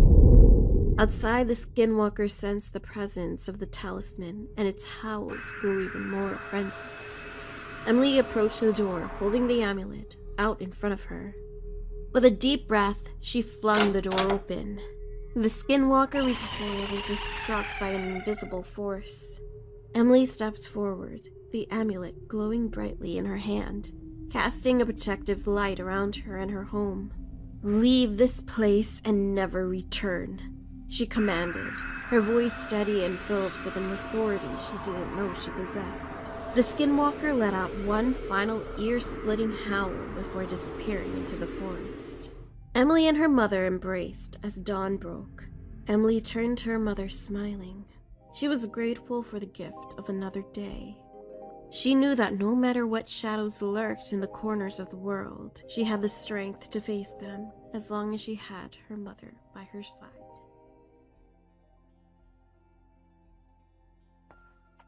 In the bustling heart of Tokyo, where the vibrant art scene thrived, two struggling art students faced an unnerving lull in their careers. Akio, the photographer, and Mio, the makeup artist, had not received any gigs for a while. But one evening, as they discussed their dwindling opportunities in a cramped, dimly lit coffee shop, Akio received an intriguing email. A potential client sought his services for a private photo shoot. She offered a generous sum, enough to cover their expenses for the month. Eager for any opportunity, they agreed to meet her at an old studio in the outskirts of the city. The studio, an expansive space that had seen better days, echoed with their footsteps as they entered. Waiting in the dimly lit confines was their client, a tall figure draped in a sleek dark coat. Her face was obscured by a mask. "Thank you for coming," she greeted them. As they began setting up, Akio glanced at her curiously. "We're here to make you look your best. Whenever you're ready, you can remove the mask." She hesitated. "For now, I'd prefer to keep it on." The shoot started with the woman posing elegantly, yet always with her face hidden. Akio and Mio exchanged puzzled looks, but focused on capturing her mysterious allure. As they adjusted the lights and angles, the woman's aura of sadness and grace became increasingly palpable. Mio, unable to contain her curiosity, finally broke the silence. "May I ask why you choose to keep covered? It's quite unusual for a photo shoot." The woman paused, her eyes meeting Mio's in the mirror. She didn't respond. As the night wore on, a tension built within the room. Finally, during a brief pause, the woman turned to them, her hands trembling slightly as they reached for her mask. "You have been very kind. Perhaps it's time. Tell me, do you think I'm pretty?" The question hung heavy in the air, driven by a mixture of professionalism and genuine concern. Akio responded warmly. "Yes, of course." Mio murmured her agreement, cautious but encouraging. With a slow, almost ceremonial motion, the woman removed her mask, revealing her face. The sight was shocking. Her mouth was grotesquely slit from ear to ear. Mio gasped, stepping back instinctively, shaking her head. The woman's eyes filled with a profound sadness, then flickered with a darker emotion. Swiftly, she moved towards Mio, her demeanor shifting frighteningly. There was a flash of silver, a scream, and then silence fell like a cloak. Mio laid on the ground, clutching her face as blood gushed out of her. No makeup can fix that," the woman whispered cruelly. She then turned to Akio. "And you? Do you still find me pretty?" Akio, his mind racing with terror and pity, nodded slowly. "I think you need help. Let me help you." But with a shake of her head and a mournful smile, she stepped back into the shadows, her figure blending into the darkness of the studio. "It's too late," she murmured. In the aftermath, as emergency services filled the once quiet studio, Akio wrestled with the evening's surreal horrors. As he shared the events with the authorities, his thoughts lingered on the pain and tragedy behind the mask. One of the cops was familiar with the woman and explained. Kuchisake Onna, which translates to slit-mouthed woman, is a well-known figure in Japanese folklore. According to the legend, she is a malicious spirit or ghost of a woman who was mutilated and her mouth was slit from ear to ear. She wears a mask to cover her disfigured face. Kuchisake Onna approaches her victims and asks them a chilling question. "Am I pretty?" If the person answers no, she kills them with a pair of scissors she carries. If the answer is yes, she removes her mask to reveal her horrifying mutilation, then asks again. If the person reacts with fright or changes their answer, she kills them. If they don't, she might cut their mouths to resemble hers. After the horrific incident at the studio, Akio couldn't escape the dark allure of Kuchisake Onna. Her presence escalated into a terror that stalked him relentlessly. He would see her reflection fleeting across windows and mirrors, her horrific smile briefly catching the light before vanishing. Each encounter left him chilled to the bone. Her whispered question, "Do you still think I'm pretty?" echoing in his ears long after she disappeared. His apartment, once a sanctuary, became a prison of paranoia. At night, he could hear the soft, dragging steps of someone pacing back and forth outside his door. Some nights, the handle would turn slowly, quietly, testing whether it was locked. But Akio felt an inexplicable pull to understand her, to delve deeper into the legend that now consumed his life. He immersed himself in folklore, discovering tales of Kuchisake Onna's origins. A woman mutilated and cast aside, her spirit twisted by betrayal and sorrow. As his empathy for her grew, so did his fear. One stormy night, as Akio developed photos in his dark room, the door creaked open and there she stood, her figure obscured by the darkness, only her slit mouth visible, grinning grotesquely. "Do you still think I'm pretty?" she asked, her voice a deathly whisper that sent shivers down his spine. Frozen with fear, Akio couldn't respond. She stepped closer, the stench of decay filling the room. "Answer me," she hissed, her face inches from his. "Yes," Akio stammered, his voice barely audible. "Yes, you are." She looked at him with cruel satisfaction, and suddenly she vanished. That night, Akio couldn't sleep. He sat awake, clutching a camera, his only defense against the unknown. The next few days, the hauntings grew more intense, each encounter more terrifying than the last. She began to appear not just in solitudes, but in public places, always watching, always waiting. Driven to the brink, Akio decided to confront her, to end this torment. He set up his camera in the very studio where they first met, the place where the veil between their worlds had thinned. As the clock struck midnight, she appeared, her presence filling the room with cold dread. "Why me?" Akio demanded, his voice echoing the empty studio. "Because you saw the real me, and you didn't turn away," Kuchisake Onna replied. Akio raised his camera, his hands trembling. "Let me capture you again." She paused, considering his offer. Slowly she nodded, and as he snapped photos, her figure began to fade, her outline blurring with each flash until she disappeared entirely. Akio left the studio that night, his heart heavy. He had captured her essence, perhaps freeing her spirit, or at least calming it. In the months following his terrifying encounters with Kuchisake Onna, Akio poured his fear and fascination into his photography, capturing the haunting essence of the spectral figure who tormented him. He decided to host a private gallery showing, titled The Haunted Lens, inviting art critics, paranormal researchers, and enthusiasts of the supernatural.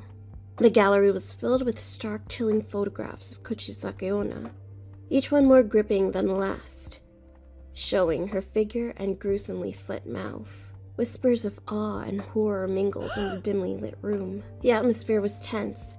Midway through the evening, the temperature dropped sharply, and a heavy silence fell over the crowd. Kuchisake Onna materialized before her images, her presence causing a stir of fear and fascination. Her eyes darted across the room, taking in the crowd and the photographs of herself. Seeing herself through the eyes of others, her anger ignited. A deep, unsettling scream escaped her, chilling the room further. She moved swiftly, her form almost a blur as she approached a young woman who had been admiring the grotesque beauty of the images. The crowd froze, watching in horror as Kuchisake Onna pulled out her scissors. "Am I pretty?" she hissed, her voice a terrifying whisper that echoed through the gallery. The woman, caught in a paralyzing fear, couldn't respond. Before Kuchisake Onna could strike, Akio intervened. He stepped between them, his heart pounding but his voice surprisingly calm. "She means yes. You are beautiful," he quickly said, addressing Kuchisake Onna while keeping his eyes on her menacing gaze. "Everyone here understands you more than you know." Kuchisake Onna paused, her hands still raised, her expression one of confusion and anger. Akio continued, "Your story, your pain, it deserves to be seen and not feared." Slowly, the tension in her posture lessened. Her hand lowered, and the supernatural chill began to dissipate. The room exhaled in relief as Kuchisake Onna turned her gaze back to the photographs, then to the crowd, her eyes scanning the faces of those who now looked back at her, not just with fear, but with understanding. Kuchisake Onna looked at Akio, a nod of acknowledgement, perhaps even gratitude, before she faded away, her form dissolving into the air like mist. The aftermath of that night was profound. Akio's exhibit was talked about for weeks, for being a sensational display of supernatural art, and as an encounter that bridged the gap between the living and the dead. His career took off spectacularly, with galleries eager to host his work. Akio continued his work, forever changed by the ghostly muse who had both haunted his dreams and made them come true.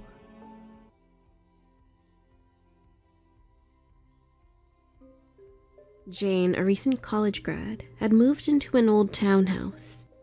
It had a worn, eerie feel with creaky floors and dim lighting, but it was affordable and conveniently located. Despite the unease, she was excited about her new life. One evening while cleaning, she stumbled upon a dusty old trunk. Inside, she found an antique porcelain doll. It was dressed in a once elegant dress, now faded and tattered. Its porcelain face was cracked. Attached to the doll was a note that read, Mary. Jane had always been fascinated by antiques. She admired the doll, despite its eerie appearance. She placed it on a shelf in the living room, thinking it added a touch of vintage charm to her new home. That evening, Jane invited a few friends over to celebrate her move. Her home, though old, was cozy, and her friends admired the doll, but also felt some discomfort. "That doll gives me the creeps," one of her friends remarked. "Where did you find it?" "In a bedroom," Jane replied. "I think it's charming, in a weird way." As the night wore on, the conversation shifted to other topics, and the doll was forgotten. But as Jane's friends left and the apartment grew quiet, she couldn't shake the feeling of being watched. She glanced at the doll, its eyes seemingly locked into hers. Unease gnawed at her, and she decided to text her friend Lisa, who had been disturbed by the doll. "The doll is seriously creeping me out," Jane wrote. "Same here." Lisa replied almost immediately. "You should get rid of it." Jane stared at the doll for a moment longer, then made up her mind. She picked it up, feeling its cold, cracked surface under her fingers. The feeling of being watched intensified. She carried the doll to the kitchen, grabbed a trash bag, and wrapped the doll tightly before taking it to the dumpster. She threw it in, hoping that would be the end of it. "There," Jane muttered to herself, "out of sight, out of mind." The unease began to fade, and she hoped that would be the end of it. Jane went to bed, trying to push thoughts of the doll out of her mind. She had barely fallen asleep when her phone rang. She checked the screen, an unknown number. Confused, she answered. "Hello?" It's Mary. I'm on the way. A childlike voice whispered. Jane sat up, her heart pounding. She quickly hung up, trying to calm herself. It must have been a prank call. But as she laid back down, the phone rang again. It's Mary. I'm closer now. The voice said, sending chills down her spine. Jane's hands trembled as she ended the call. She got up and checked all the locks, drawing the curtains tight. At midnight, the phone rang once more. Jane hesitated before answering, her voice barely a whisper. "Hello?" I'm right outside. Mary said. Jane immediately crept to the door and peered through the peephole, but no one was there. She backed away, her mind racing with fear. Suddenly, there was a soft knock on the door. Jane screamed, grabbing a kitchen knife as she backed into a corner. The knocking stopped abruptly, replaced by silence. Her phone buzzed with a text message from the same unknown number. Let me in. Tears streamed down Jane's face as she typed back, "Who are you? What do you want?" The response was immediate. You abandoned me. Now you must pay. The lights flickered and the temperature in the room plummeted. Jane could see her breath as she looked around, clutching the knife tighter. Then she saw it. The doll stood in the distance, its eyes gleaming with malevolence. It moved slowly, its limbs jerking unnaturally as it approached her. Jane backed away, but the doll's gaze held her in place. Why did you leave me? The doll said without moving its mouth. "I'm sorry," Jane sobbed. "Leave me alone." The doll's face cracked further, a sinister smile spreading across its face. Too late. With a sudden burst of speed, the doll attacked. Jane swung the knife, but it passed through the doll as if it were made of smoke. The doll's tiny hands reached her, grabbing her wrists with surprising strength. She screamed as the room around her seemed to dissolve. When Jane opened her eyes, she was no longer home. She found herself in a dark, endless forest, the air thick with the smell of damp earth and decay. Shadows danced around her. Jane looked down and saw her wrists were bleeding from where the doll had gripped her. Welcome to my world. Mary's voice echoed around her. You will stay here forever. Jane's breath quickened as she realized she was not alone. The forest was filled with grotesque, mutilated figures, their eyes glowing with a haunting light. They began to slowly move towards her. Jane remembered the knife and gripped it tightly, slashing at the figures as they drew near. Her strikes went through them, but it slowed their advance. Desperate, she ran through the forest, the grotesque figures trailing behind her. The forest seemed to stretch on endlessly, and Jane's legs burnt from the exertion. Suddenly, she stumbled upon a clearing. In the center stood an old house. With no other options, Jane sprinted towards the house, hoping to find refuge. As she reached the door, she glanced back. The figures were closing in, their forms becoming more defined, revealing their gruesome injuries and hollow eyes. Jane threw herself inside and slammed the door shut, bolting it with trembling hands. She backed away, clutching the knife, her eyes scanning the dimly lit interior. The house was filled with decayed furniture, cobwebs hanging from every corner. The air was thick with the smell of rot. She noticed a staircase leading down to a basement. With no other place to hide, she cautiously descended the creaking steps. The basement was dark and damp. In the center of the room was a large mirror, its surface covered in a thick layer of dust. Jane approached the mirror, her reflection barely visible in the dim light. She wiped the dust away, revealing the mirror's polished surface. As she stared into the mirror, the reflection began to change. The image of the doll appeared behind her. Jane spun around, but the room was empty. Suddenly, she felt a cold hand on her shoulder.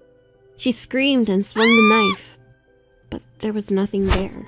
The mirror's surface rippled like water, and Jane felt herself being pulled towards it. She was pulled through the mirror, emerging into a twisted version of her home, where everything was dark and decayed. Mary appeared before her, no longer a doll, but a ghost. You abandoned me. You will stay here forever. Jane realized she had to play along if she wanted to survive. I'm sorry, Mary, she said, trying to keep her voice steady. I didn't mean to abandon you. Let's play together. Mary's eyes gleamed with a sinister joy. You want to play with me? Yes, Jane replied, her mind racing for a plan. Mary grinned, her twisted face contorting in a horrifying expression.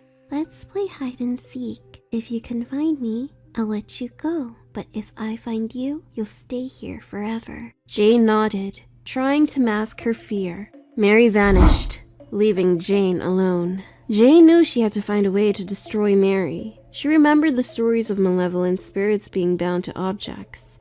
The doll had to be the key. She frantically searched the apartment, her heart pounding in her chest. She found the doll, hidden in the shadows of the living room. She grabbed it, feeling a surge of malevolent energy. Mary screamed in rage as Jane held the doll. Mary shrieked, lunging at Jane. Jane swung the knife at Mary, distracting her long enough to run to the kitchen. She grabbed a lighter from the drawer, igniting it with shaking hands. Mary attacked her again, but Jane was ready. She set the doll on fire, the flames quickly engulfing it. A piercing scream filled the air as the house shook, the walls cracking and crumbling. Mary's form flickered and distorted as she cried in agony. No, what have you done? I've set you free, Jane said, watching as Mary's form dissolved into the flames. The room around her began to collapse, the twisted reality breaking apart. Jane felt herself being pulled back into the real world. She woke up on the floor of her home, the charred remains of the doll in front of her. The air was clear, the oppressive darkness gone. Jane knew she had to leave for good. She packed her belongings and left, determined to never return. However, as she reached the end of the street, her phone rang. She looked at the screen and saw an unknown number. Dread filled her as she answered the call. It's Mary. I'm back. The childlike voice whispered, sending a chill down her spine. Jane dropped the phone, her heart pounding with fear. The nightmare was far from over.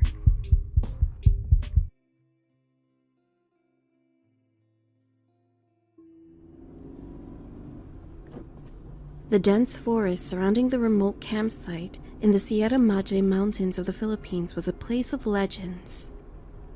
The De La Cruz family, Michael, Sarah, and their children, Jack, Emily, and Lily, had decided to try to spend the weekend reconnecting with nature.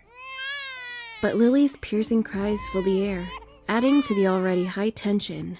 From the moment they arrived, things started to go wrong. The mosquitoes were relentless, the air was thick with humidity, and Lily had been crying almost non-stop since they pitched their tent. Michael's patience was wearing thin. "I told you this wasn't a good idea," Sarah muttered, bouncing Lily on her hip in an attempt to calm her down. Jack and Emily sat by the campfire. "This sucks," Jack said, poking at the fire with a stick. Emily nodded in agreement, looking mournfully at the untouched marshmallows. Michael ran a hand through his hair. "I get it, Sarah, but let's try to make the best of it. It'll be better tomorrow." Just as he finished speaking, Lily's cries abruptly stopped. An eerie silence fell over the campsite, broken only by the crackling of the fire. Sarah looked down at Lily, who had finally fallen asleep in her arms. "Finally," she sighed, relief washing over her. But the relief was short-lived. From somewhere deep in the forest came the unmistakable sound of a baby crying. It was faint at first, but it grew louder, more insistent, echoing through the trees. Sarah's eyes widened. "Did you hear that?" Michael was confused. "Probably just an animal." "No, that's a baby. We have to check it out. What if a baby is lost out there?" Michael hesitated, but then nodded. "All right. Stay here with the kids. I'll go take a look." Sarah shook her head.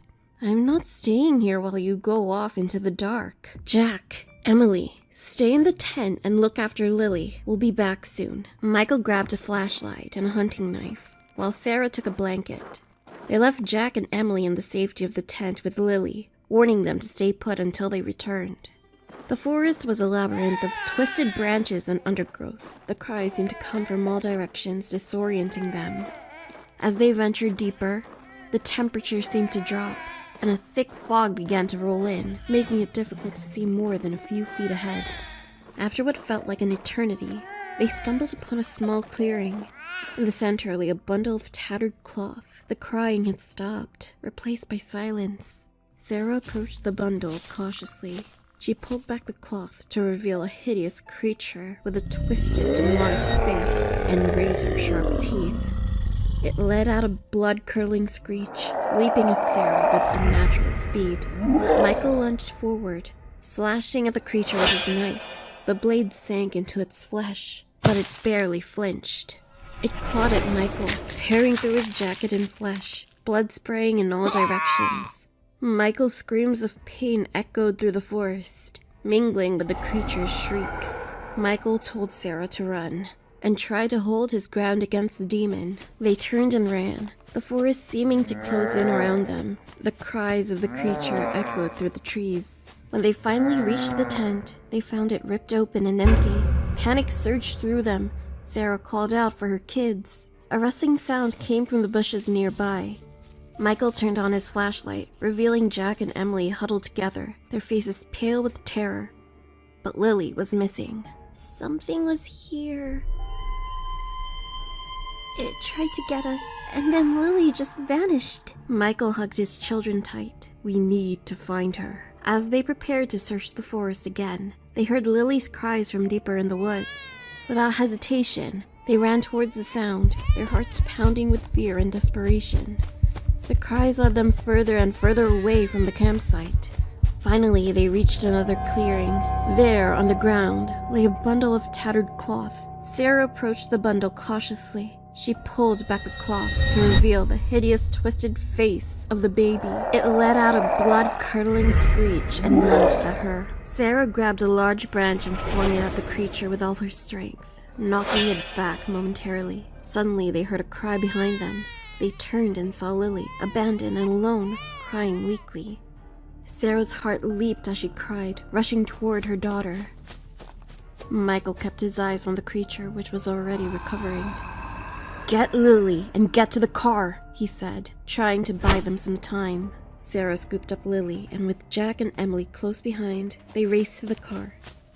Michael was right behind them, slashing at the air to keep the creature at bay. They reached the car and piled in, Sarah fumbling with the keys. The engine roared to life just as the creature slammed into the side of the car, its claws scratching deep into the metal. Sarah floored the accelerator, the tires kicking up dirt as they sped away.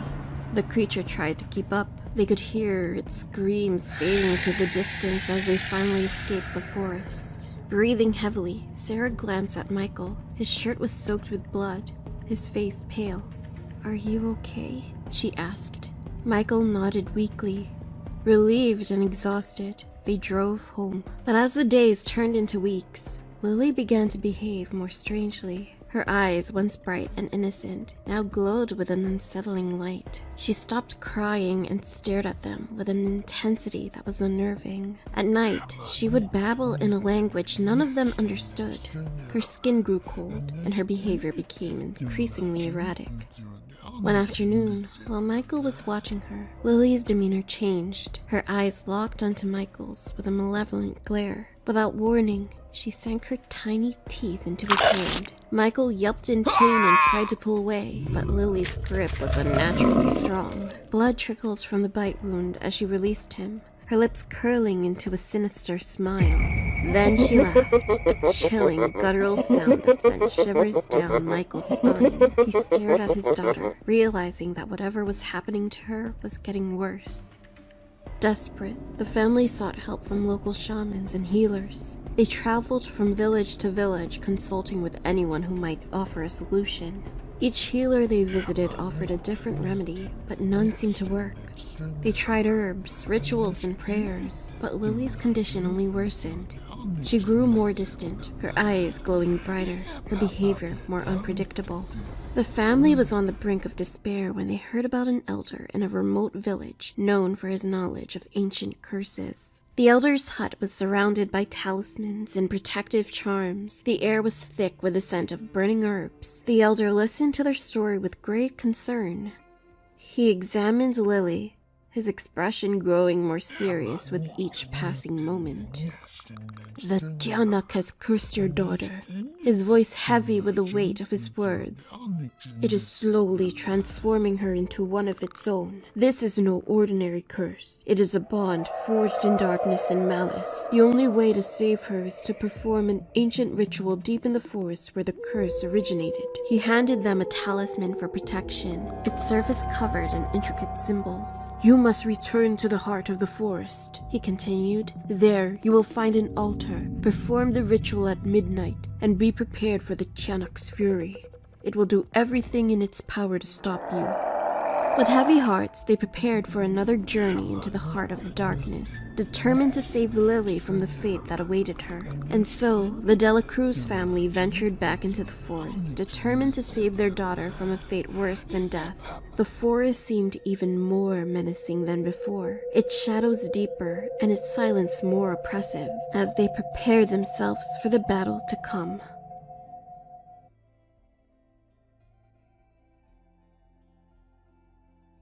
In a secluded village on the outskirts of Okinawa, there stood an old orphanage known to the locals as a place of sorrow and mystery. Its walls were adorned with the echoes of children long gone, and its grounds held the whispers of legends too dark to be spoken aloud. The children who lived there were blissfully unaware of the orphanage's dark past, but all of that was about to change. The night was still. Inside the orphanage, the children were fast asleep, except for a young girl named Yui. Yui was a curious and brave child, always the first to explore and the last to retreat.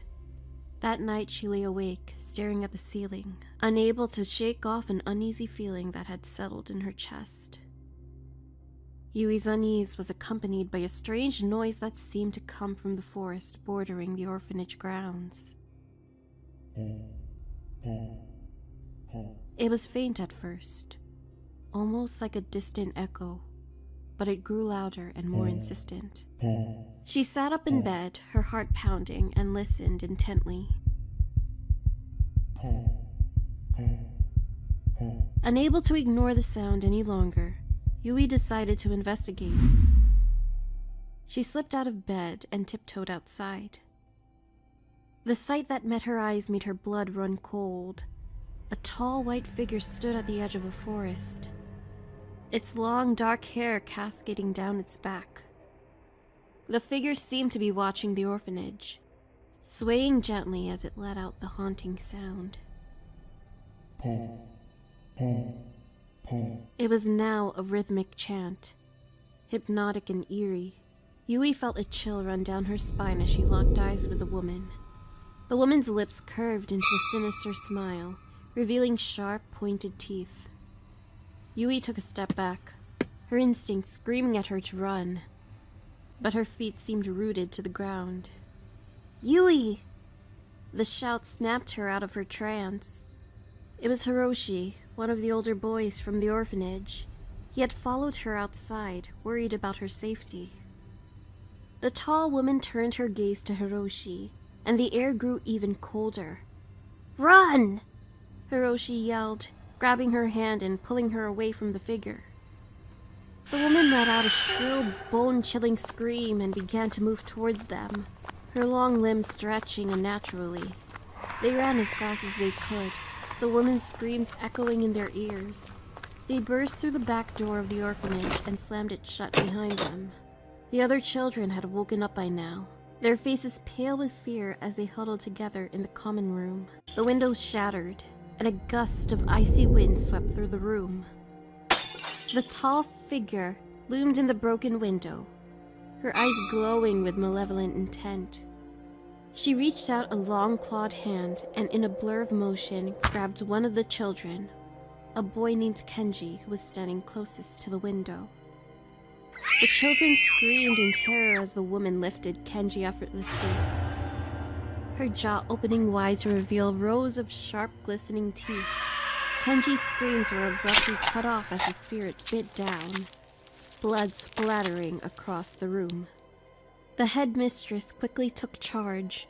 She was a stern but kind woman, well versed in the local legends and protective rituals. She gathered the children around her and began to explain. "That was Hachishaku-sama," she said, her voice trembling slightly. "An ancient spirit that preys on children. We must protect ourselves." She handed each child a protective talisman and instructed them to stay inside, no matter what they heard or saw. "When I was a young girl, I too encountered Hachishaku-sama. She devoured my best friend before my eyes, and I was lucky to survive. Since then, I've dedicated my life to protecting children." She then drew a circle of salt around the common room and placed candles at each corner, chanting prayers to ward off the spirit. Hachishaku-sama let out another ear-piercing scream, but was unable to penetrate the protective barrier. The candles flickered and then flared brightly, casting a blinding light that forced the spirit to retreat. The headmistress lowered her arms, exhausted but triumphant. "She is gone," she said, her voice barely above a whisper. The children slowly began to relax, though the fear still lingered in their eyes.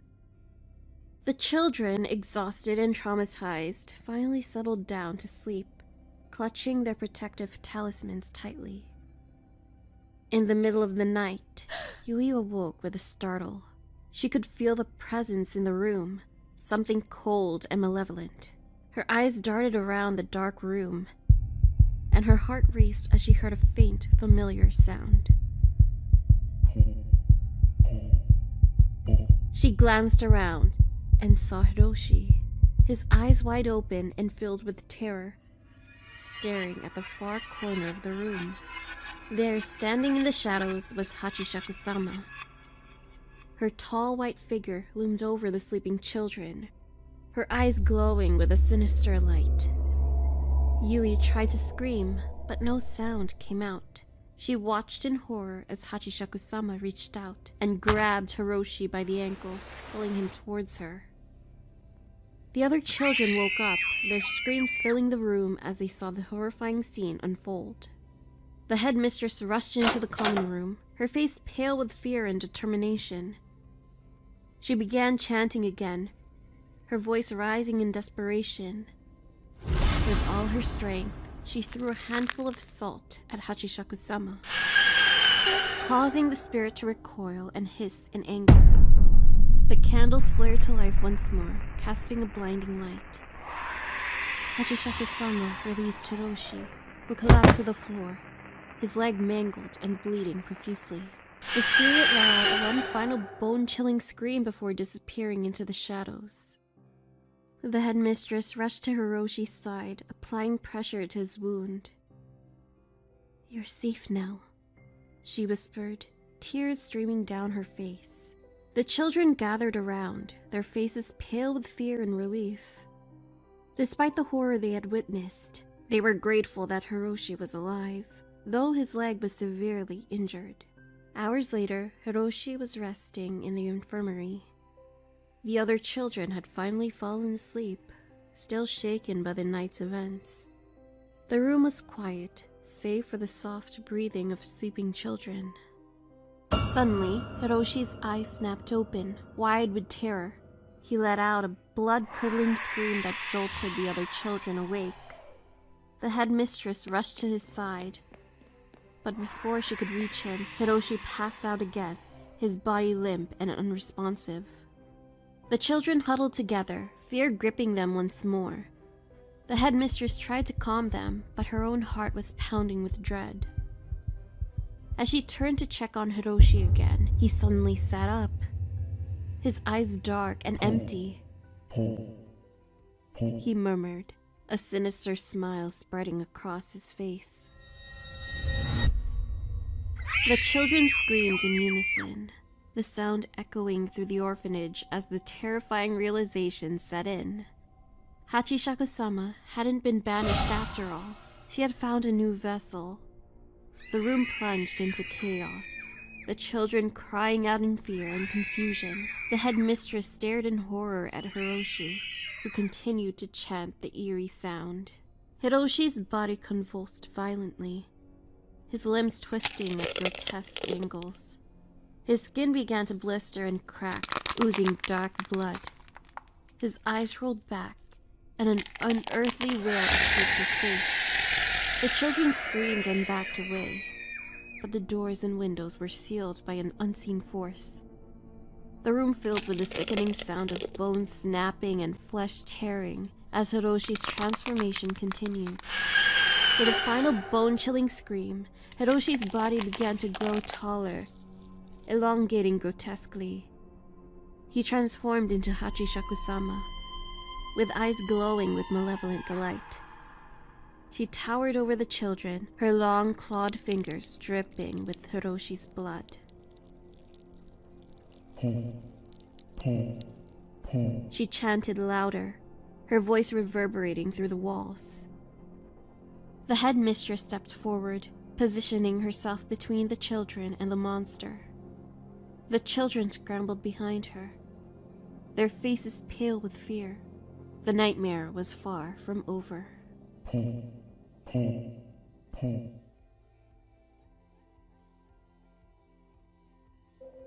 Victoria wasn't the type to believe in ghost stories. As a crime scene photographer, she'd seen enough death to know most horror stories were just that, stories. When the call came to check out the abandoned church on Hollow Street, she didn't flinch. The locals had said it was just kids sneaking in to fool around. The fact that it was almost Halloween only fueled the town's superstitions. People like to say weird things happened around this time of year, but Victoria dismissed it. As she walked toward the old building, camera in hand, memories began to surface. She had sat in these pews as a child, her family faithfully attending services every Sunday, her hands folded in prayer. That was a lifetime ago. Victoria arrived just before dusk. The church loomed before her, its once grand exterior reduced to a decaying ruin. The wind picked up as she pushed the door open. Dust and debris everywhere as she stepped in. She turned on her flashlight and it flickered in the dark. Inside, the church was even worse than she had expected. Pews were overturned, and the floor was littered with shards of broken stained glass. As she approached the altar, something on the floor caught her eye. Strange symbols were written in what looked like dried blood. They were intricate, and at the center of the markings was a single name. She paused, staring at the name. It didn't ring a bell. Probably a prank, she thought. She shook off the unease and continued her exploration. As she walked away from the altar, the ground beneath her feet trembled, just slightly at first, but then the tremor grew stronger. She stumbled back as the altar split open with a loud crack. A cloud of dust filled the air, and Victoria coughed, raising her hand to her mouth. When the dust cleared, she saw it, an ancient book bound in leather, nestled within the cracked stone. She knelt down to inspect the book. The cover was worn, and it had the same strange symbol she had seen on the floor. Without thinking, she reached for it. The moment her fingers brushed the leather, an icy chill shot through her body, paralyzing her for a moment. She pulled back, her breath catching in her throat. The temperature in the room had dropped. Something about the book felt wrong. Still, she opened it, the pages brittle and yellowed with age. Inside, the symbols were even more intricate, written in a language she didn't recognize. That's when the whispers began.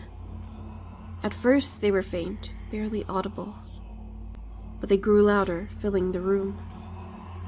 Victoria stood up quickly, her flashlight swinging through the church, but there was no one else there. The sound was coming from everywhere at once. Victoria's flashlight flickered again as she caught movement out of the corner of her eye. She froze, her breath quickening as she turned toward the far corner of the church. There, half hidden in the shadows, stood a figure that looked like a nun. It was tall, pale, its eyes hollow and wide, and its mouth sewn shut with thick black stitches. The figure didn't move, but its presence filled the room with a suffocating heaviness. The whispers grew louder, closing in on her from every direction. Victoria's pulse raced as panic gripped her. She turned and bolted toward the door, but when she grabbed the handle, it wouldn't move.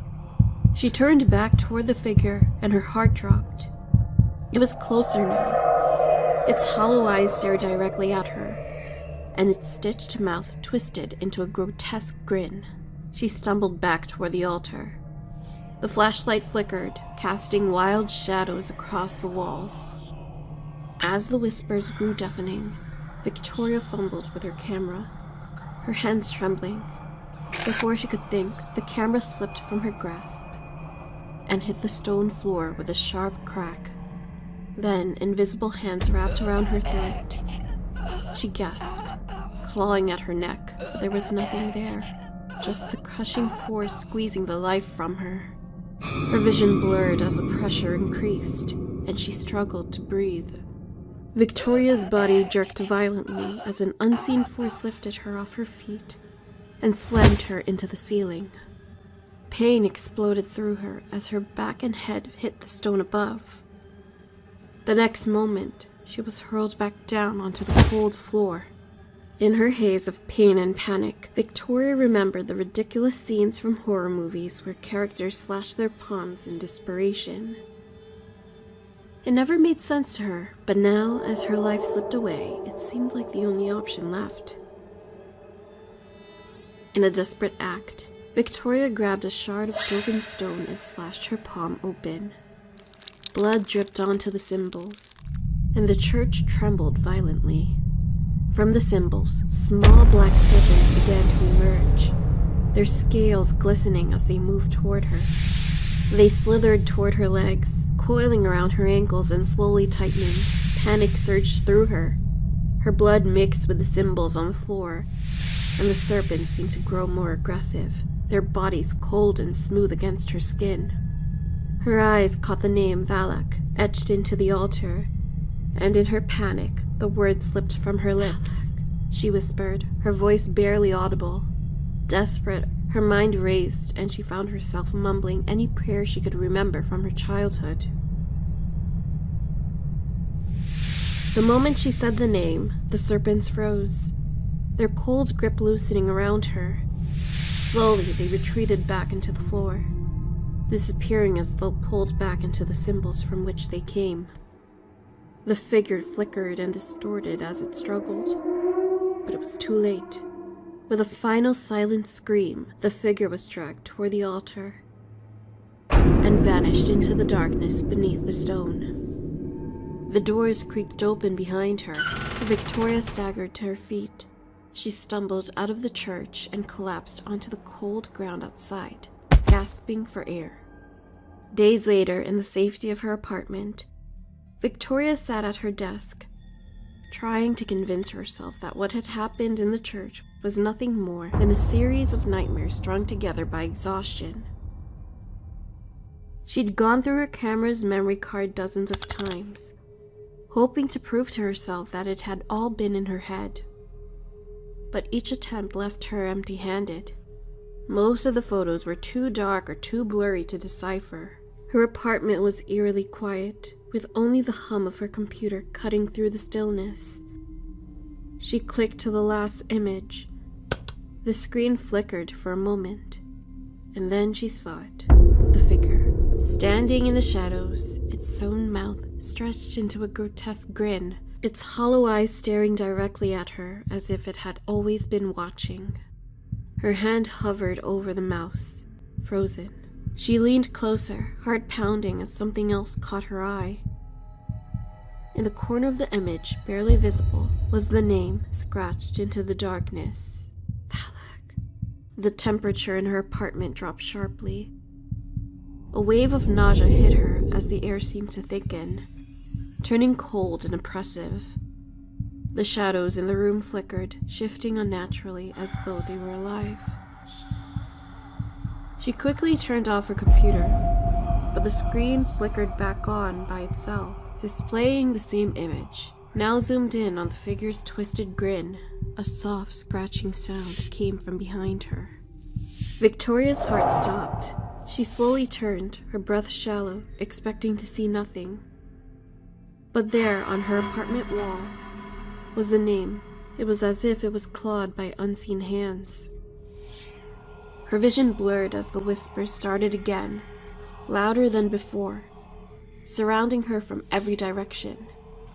She stood up, backing away toward the door. The walls seemed to pulse with the sound of scratching, and her legs trembled. Suddenly, her phone lit up on the desk, a single text message appearing. It read, "You can't escape." The last thing Victoria witnessed was the room plunging into darkness, and in the shadows, the figure from the church appeared, grinning and ready to take her life.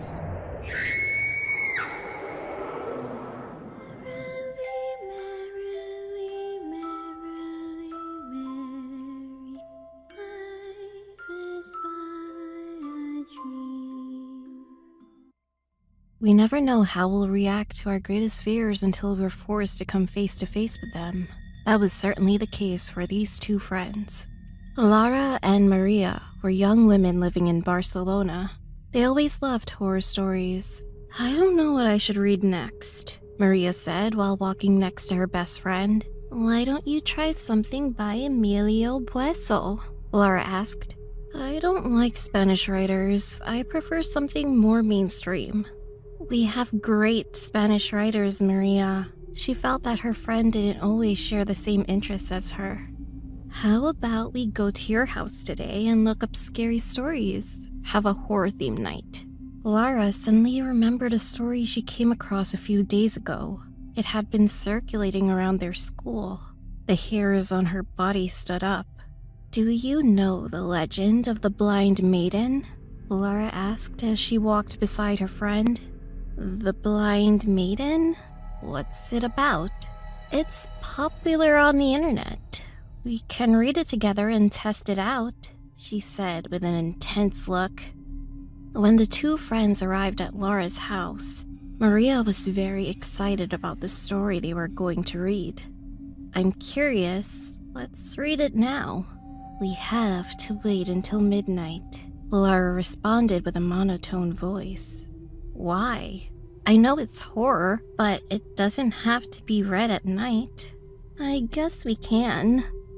Do you know that there is a new moon tonight? It's absolutely necessary for this to work. New moon? Maria asked, intrigued. When the moon is invisible. I see, but what does that have to do with the story? Maria was confused. Come, let's read the story. Laura took her friend's hand and led her to the bedroom. The two friends sat at the computer and began reading. The story was like many other internet legends, which served to keep people up at night. Is that why you were talking about the moon? Do you actually believe this is true? Maria asked. We could try. You can spend the night here.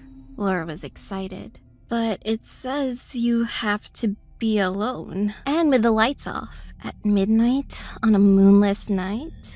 I know, Maria. I know it perfectly. Laura interrupted. Have you ever tried it? No. Are you afraid? We're just going to rehearse it. Okay. Maria sighed. She was concerned about her friend's sanity. A few hours passed. They had dinner and watched a horror movie to set the mood. At 11:55, Laura stared wide-eyed at her friend. It's time. Let's go to the computer, she said with half her face hidden by the darkness of the room. The girls sat together, staring impatiently at the computer. They found the website that was mentioned in the story and tried to access it. Nothing happened. I knew nothing would happen. You have to do it alone, Maria said, relieved. I know. This has helped us prepare, though. We have the website now. Let's try it separately tomorrow and then share our experiences. I guess we can try, Maria said, avoiding her friend's eyes. The next day, the girls woke up and went to their university. They didn't speak about what had happened the night before. In fact, they didn't speak much that day. Maria tried to avoid Laura. However, when they were dismissed from class, Laura caught up with Maria at the exit. Hi there, Laura said, very excited. Hi there. Maria was glad to see her friend acting like her usual self again. Tonight's the night we visit the Blind Maiden website on our own, Laura stated. Yeah, Maria answered when she saw that her friend wouldn't forget the deal they made. It will be a moonless night again, so we have to try it. It's super exciting. Laura was eager to get home. Okay, let's call each other once we finish, Maria said anxiously.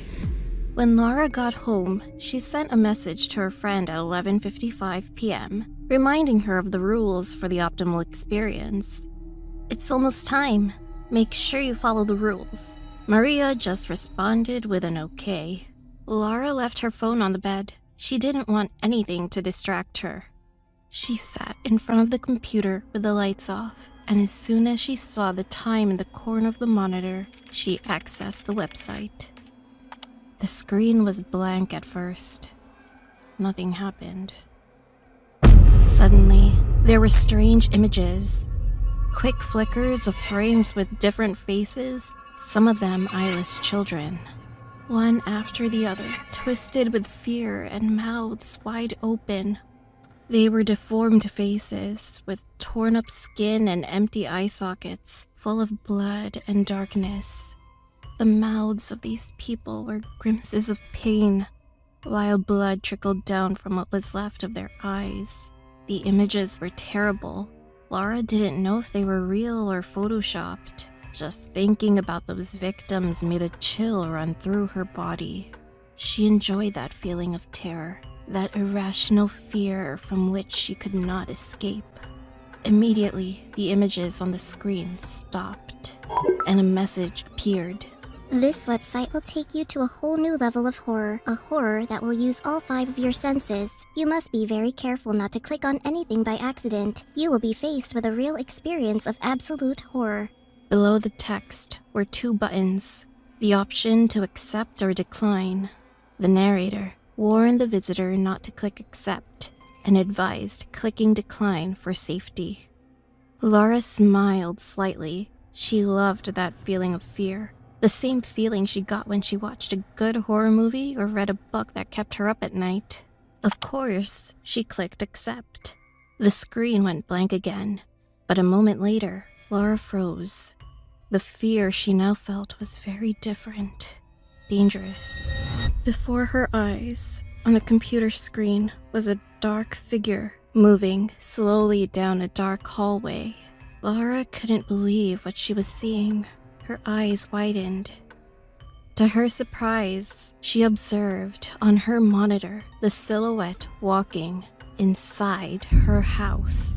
She wanted to wake up from this nightmare. She wished it was a nightmare. She couldn't take her eyes off the screen.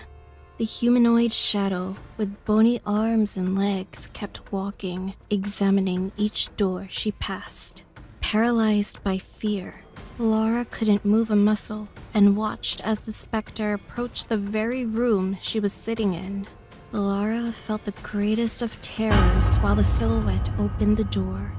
Laura saw on the computer screen how the figure walked to a person who was sitting in front of a computer. The room was familiar. On her screen was her very own back. The pores of the skin on her back and shoulder prickled. This was her own room, and someone was watching her from behind. Laura didn't know what to do. She saw how the terrifying figure approached her back and raised her hands to grab her. She felt the muffled breaths on the back of her neck.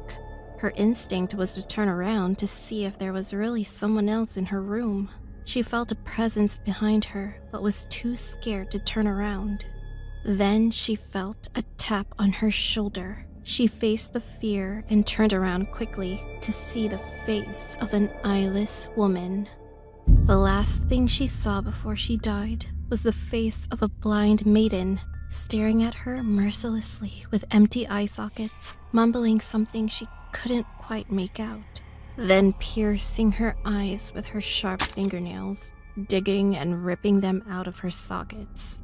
And before leaving, taking a snapshot of her face so that it would forever be a part of the website's photo gallery.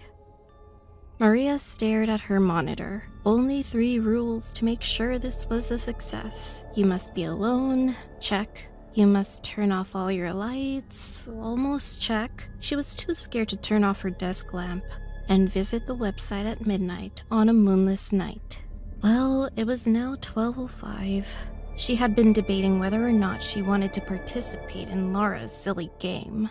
Fine, Maria turned off her lights and went on the website. The screen was blank at first. Nothing happened. Then suddenly, one after the other, her screen was flooded with a collection of images of different victims with their eyes gouged out and facial expressions of silent screams. And then the site froze on one photo. Laura, followed by a pop-up message. Maria declined.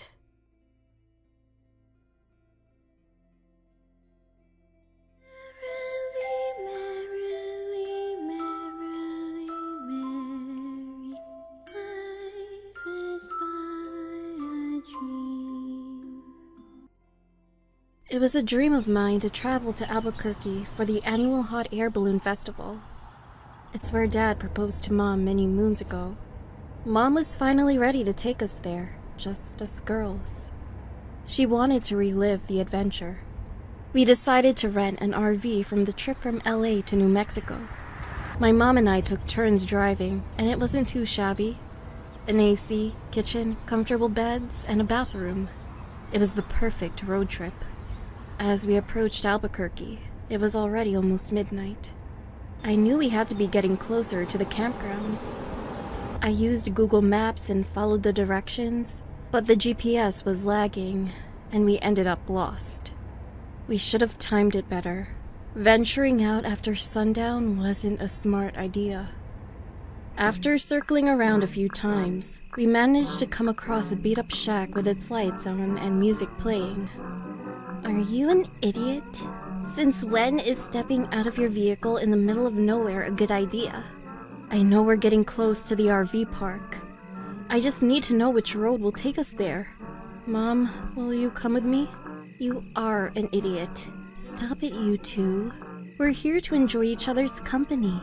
You can stay here if you want, Anna. We're only asking for directions. Fine, but bring the pepper spray and gun with you. My mom followed me while Anna sat in the driver's seat and kept watch, pistol in hand. I took a deep breath and knocked on the door. Maybe they're asleep. After what felt like an eternity, we heard footsteps slowly approaching the door. Who is it? You shouldn't be out here this late. I'm sorry, ma'am. We're a little lost and need to know how to get to the nearest RV park. Well, I'm not opening my door. It's not safe at these hours. What do you mean? You're not from around here, so listen closely. Drive left for about 2 miles until you reach an intersection. Then make a left for another mile. Then a right, and then an immediate left. You'll see the signs. You got that? Yeah, typed it out on my notes app. Thank you, kind stranger. And one more thing. If you hear any screams, if you see any animals, keep on driving. Don't stop. Don't look at it. Okay. A witch-like creature roams these parts. One that can shapeshift into any animal. Don't acknowledge it when you see it. Have a good night. And make sure you don't turn right at the intersection. We got back in the RV and Mom read out the directions while I drove in the dark. This is really dangerous. It's pitch black. We have the moon and the stars. It'll be all right. Donna is an excellent driver and is really careful. My palms were sweating, thinking about what that woman told us. I made sure to keep my eyes focused ahead and drove slowly. Which way now? Right turn after this intersection. You know, if we die out here, no one is going to die. Stop being so negative. You're only making things worse. Excuse me? This is all your fault. You're the one who took a long time taking pictures of the Grand Canyon. Guess what? No one on Instagram gives a shit about where you've been. You little fart face. Ooh, fart face, so badass. Stop! What was that? Shh. I stopped the car and looked ahead, trying to figure out if I hit something. Can one of you look out the back window to see if I hit something? Fine. Anna walked to the back of the RV and looked out the window. Drive! Now! Go, go, go! I stepped on the pedal and sped away. Anna ran to Mom and started hyperventilating. She looked like she just saw a ghost and told me to keep driving. Luckily, after more circling around and a minor hiccup, we finally reached the RV park. I was happy to see other people finishing up their barbecues and cleaning up. I was tired and looking forward to bed. Just a few more hours until sunrise and the hot air balloon festival. Dad would have loved to be here. A tinge of sadness washed over me as I remembered his passing. Yet I dared not mention it to either of them, in fear of upsetting them. We were doing this in his memory and felt he would appreciate us remembering him this way. I got ready for bed and was going to take out the garbage. Don't go out there. What's up with you? Anna looked really pale. She explained what she saw earlier. It was the scariest thing I've ever seen. As soon as I looked out the window, I saw this man crouched down on the road. And in the blink of an eye, the man was gone, and in his place was this beast on all fours chasing us. But it was as if it were half man, half beast, with wolf skin and a wolf head with glowing eyes and sharp claws. Is that why you screamed? What? I didn't scream. I could have sworn I heard her scream in the RV. We tried to comfort her, and Mom made her some hot chocolate. I debated whether or not I should step outside, but decided to just do it, since I had been putting it off for far too long. My main obligations during the trip were driving and garbage. I stepped outside and looked for the dumpster. I ran as fast as I could there and back. But when I was approaching the RV, I noticed scratches on the back of the vehicle and what looked like blood. I suddenly felt like I was being watched, but shrugged it off. As I was entering the RV, I saw something. From my peripheral vision in the darkness, I saw an animal unlike anything I'd ever seen before. I quickly shut the door. What's wrong with you now? I saw it. We need to leave. I agree. What? But you haven't experienced the hot air balloons yet. But it's okay. If you don't feel safe, then it's best we leave. Anna and I looked at each other and felt guilty. Mom has been really depressed since Dad's passing. This trip was mainly for her. We decided that we'd leave right after the festival and headed to bed. We woke up before sunrise. That way we would be the first guests at the festival and find a place to park the RV. It was Mom's turn to drive, and I slept in a little more. That was until I immediately got out of bed.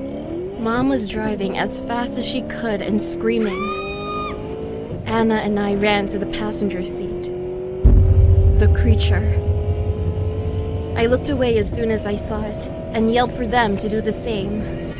But I'll never forget what I saw. In that split second, I got a good look at it. It looked really odd. It was as if a man had taken a wolf, skinned it, and wore its fur and head as clothing. And he had really, really long limbs, running on its hind legs at the same speed as the RV. My heart was beating out of my chest, and I thought I was going to have a heart attack when I heard it scratching on the side of the RV. Mom sped up and started praying as loud as she could. Anna was crying hysterically. I kept reminding her to breathe and to keep her eyes on me. I looked at it for a second and saw its bones crack and reform as it started running on all fours. Its body was all covered in fur now, and in about 3 seconds was now what appeared to be a wolf. And it miraculously ran off into the woods out of view. A few seconds later, we heard the police sirens and were pulled over for speeding. I never thought I'd be so relieved to be in trouble with the law. We explained what we saw, and the policeman had a serious look on his face. He decided to not give us a ticket and let us go with just a warning. To get out of the area as soon as possible and to not look back. I'm sorry, guys, but we're not going to the festival. Mom kept driving until we were out of Albuquerque, and she didn't stop. We should have taken that left turn at Albuquerque. Maybe this could have all been avoided.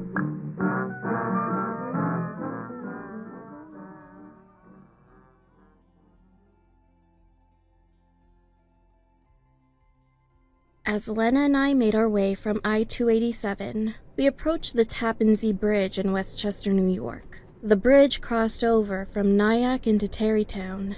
I kept our Jeep Cherokee to the leftmost lane to keep her view limited to the water some 100 feet below. Lena closed her eyes and took a deep breath. Lena, it's okay. We're almost there. You know, we could have gone anywhere you wanted for Halloween. I hate bridges. Not sure why they bother me so much. Just know I hate them. She appeared to let the feeling of anxiety pass over her like a breeze when we got off the bridge. Besides, Alex, I know you've always wanted to come here. We shouldn't let my anxiety dictate our lives forever. We traveled through Tarrytown and into Sleepy Hollow. I couldn't wait to explore. The movie and novel The Legend of Sleepy Hollow by Washington Irving was a favorite since childhood. Likewise, the tale of Ichabod Crane appealed to me. The leaves had already begun their transformation. Bright reds, oranges, and yellows were everywhere. The town was beaming with Halloween decorations, and there wasn't a single porch that lacked a skeleton or carved pumpkin. We finally reached our Airbnb. I finalized our itinerary, pulling out the must-see locations based on the book, while Lena freshened up. That evening, rested and ready to go, we headed to the Sleepy Hollow Cemetery. It was still dusk as we visited the resting place of Washington Irving. Many tourists were already there when we arrived, eagerly chatting about the landmarks, and of course, the Headless Horseman, probably the most sought-after equestrian in town. We stopped and listened in on a tour guide explaining the legend. The legend of Sleepy Hollow's Headless Horseman dates back to the American Revolution. Many say the horseman was a German soldier who served the British Army during the war. He was killed during the Battle of White Plains in October of 1776, decapitated by an American cannonball. The shattered remains of his head were left on the battlefield, while his comrades carried his body away. Eventually, they buried him in the cemetery of the Old Dutch Church of Sleepy Hollow, from which he rises as a malevolent ghost, furiously seeking his lost head. As thrilling as the story was, it was all fiction. So, knowing this, Lena chuckled at the terrified visitors. These people are acting ridiculous. They actually believe the Headless Horseman is real. It's only a book, people. We both came here to have a good time. Even though we found ourselves holding kerosene lamps in a cemetery, it all still seemed so trope-like and cliché. The lamps lit our way while the tour guide showed us some of the famous residents laid to rest. William Rockefeller, Andrew Carnegie, and Elizabeth Arden were popular stops along the way. The night air grew cooler since we were, after all, near the Hudson River. Finally, we wandered away from the group out of boredom and made our way into the darkness of the cemetery towards the bridge. Lena shivered and pulled her hands inside her jacket. Nope, not going near that old bridge. It's not even the original one, don't worry. It grew eerie as we watched the lights from the group drift away, while the moonlight peeked through the trees and across the headstones. We walked a little further past the bridge. Then, out of nowhere, we heard the whinny of a horse. We looked back and Lena screamed at the shape that loomed over a black steed. I rolled my eyes as it ran across the bridge. It was an actor meant to come out and scare the large group of visitors and sightseers. A unique opportunity to ride across the cemetery to heighten the already festive mood. Lena grabbed my right arm and interlocked it with hers. It's nothing, Lena, just an actor on a horse. I felt the need to play along and yelled out, "I say, good man, for whom are you looking?" The headless rider slowly trotted towards us. He was holding a jack-o'-lantern. "The tour guide and visitors are just ahead." We broke off from the group to have a little time to explore the cemetery ourselves and frolic amidst the tombstones. The horseman held his steed in place. It began to sway uncontrollably, whinnying in protest. Then it stood up on its back legs. The headless rider stood tall upon the steed and held on tightly. I was impressed. The actor was giving a very convincing recount of that glorious night chasing Ichabod Crane. Let's get out of here. We both started backing away, uncertain of the rider's intentions. I could feel no vibrations, but hear the large animal's hoofbeats as it began to canter towards us. Lena pulled her arm away and ran towards the bouncing lanterns, hundreds of feet ahead in a tinge of panic. I ran towards her to catch up. "Lena!" I exclaimed and began to run after her. From behind me, I could hear the hooves of the oncoming horse. The steed was in full gallop and heading straight at me, its rider bearing down its weight on the animal, pushed it to accelerate. I turned and watched in awe as the breeze made his flowing robe wave like a flag. He hurled the pumpkin right at me, but luckily I dodged in time. I continued my sprint towards Lena. A maniacal laugh grew from behind me. Lena ran further ahead, now within earshot of the tourist group. I could hear her scream at the visitors, who turned to see who had been crying out for help. But instead, she turned and pointed back at the headless horseman in pursuit of me. I ran faster, only to notice the horse's snout in my peripheral vision. The horse let out a large breath, and I felt the kick of the horseman's boot upon the back of my head as I fell to the ground. My kerosene lamp flew ahead of me, and I lay there, staring at the night sky in pain and disbelief. The group focused their attention on the headless rider as it kicked and pushed the steed faster ahead.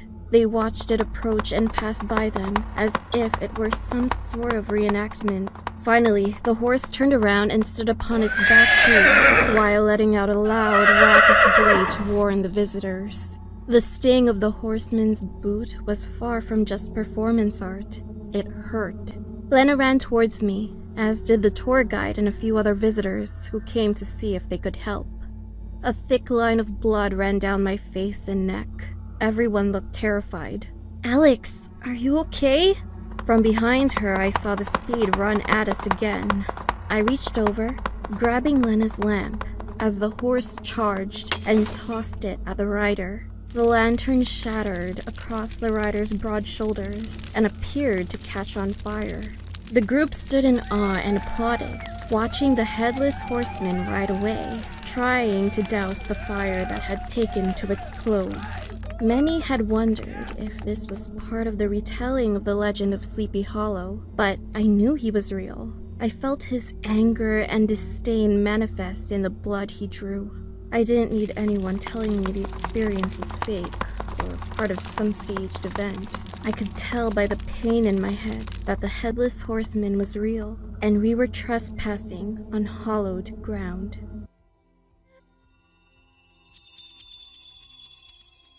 Never in my life had I ever thought I could withstand a Halloween movie marathon.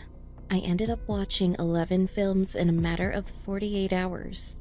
I was glad that Michael Myers was in fact a fictional character, even though some say that he was actually from Haddonfield, New Jersey, which wasn't too far from me. The devilish young boy slaughtered his sister with a large knife on Halloween. Afterward, Michael spent many years in a mental institution, and on one rainy evening, stole a car and escaped into the darkness. And from then on, he hunted his sister Laurie for most of the films. John Carpenter's famous horror series was well known for its gory scenes and random killings. I felt as if each sequel had to find a way to top the previous one. Ellie, Bill, and I stepped outside into the cool evening air in Haddonfield, New Jersey. There was a Halloween party at our friend Matt's house. Matt always had the best parties ever since we were kids. Unfortunately, he was too busy to join our Halloween movie marathon. I was glad they were finally over, and looked forward to hanging out with friends from school. Those movies were cool. Michael always found a way to survive. Except for that third one. What was that all about? Yeah, the third one made no sense to me. Halloween 3 didn't even have Michael Myers in it. Nothing to do with the first two. Must have been a money grab, Bill said. I must admit, there were some creepy moments, and that music, ugh, I cringed. Ahead of us, the shape of a man stood staring at us. I hesitated for a second, then yelled at Bill and Ellie. It's him. Look. I pointed at the shape. They both raised their heads to see what I had screamed about, but nothing was there.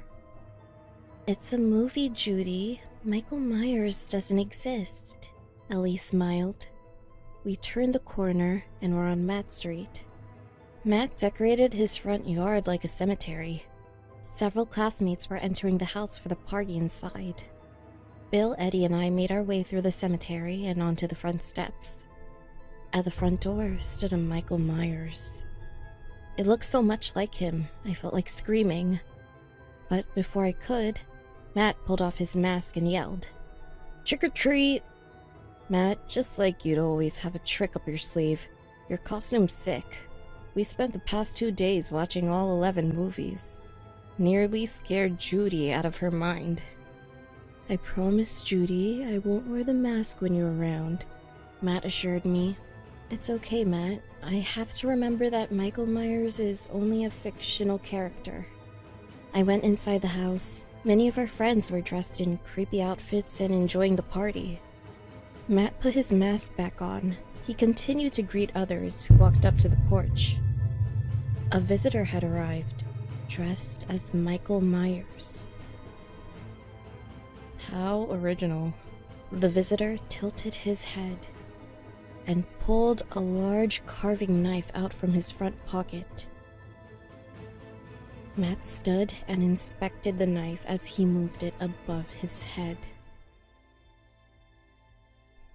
"That looks real. Where'd you find that?"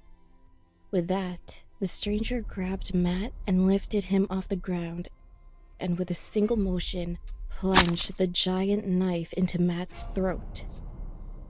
Bill, Ellie, and I ran out the back of his home and down the street as fast as we could.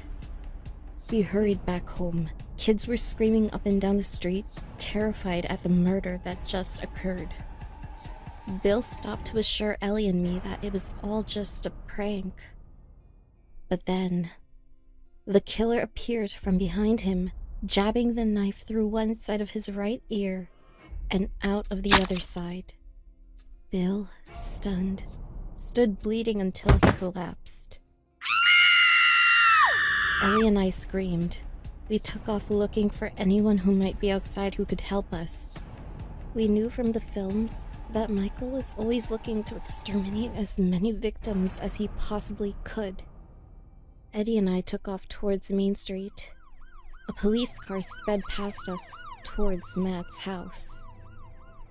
Ellie stopped to take a breather, and I sat across from her on the grass. Was that Michael Myers? It appears to have been. I thought you guys said he was just a fictional character. Suddenly, all the blood left Ellie's face, and she screamed for us to run. And in a split second, Ellie's decapitated head flew onto the street in front of me. Her blood splashed on the road and onto my face. I looked back to find Michael Myers standing directly behind me, with a knife aimed at the top of my skull. I screamed at the top of my lungs, waiting to feel the steel of the knife pierce my head. But nothing. I looked around to find Michael Myers had vanished. For some reason, he turned around and headed towards a group of teenagers, and I ran straight home. Michael Myers had returned to Haddonfield, and no one knew how or why. All I knew was that I had to end him the same way he ended my friends.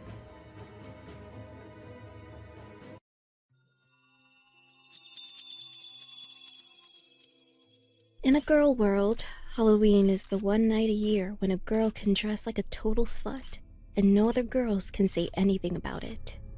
The Mean Girls quote was forever drilled into my memory. My costume was going to be nice and simple. There's never enough time to put together the perfect costume. Dana and I had realized this since, once again, we were running behind schedule and our Halloween party was a week away. I'd rather not throw on lingerie and cat ears, but it requires zero planning. No, dressing up is serious business. I want to dress as a corpse bride.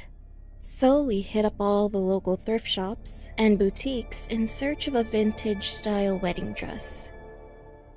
And we didn't have much luck. Go figure. Either people weren't getting married often enough, or the dresses we did find were hideous. I'm sure I can ask my mom if you can borrow her dress. That won't work. It needs to be distressed. And I'm going to stain it with coffee, Dana said, defeated and ready to go.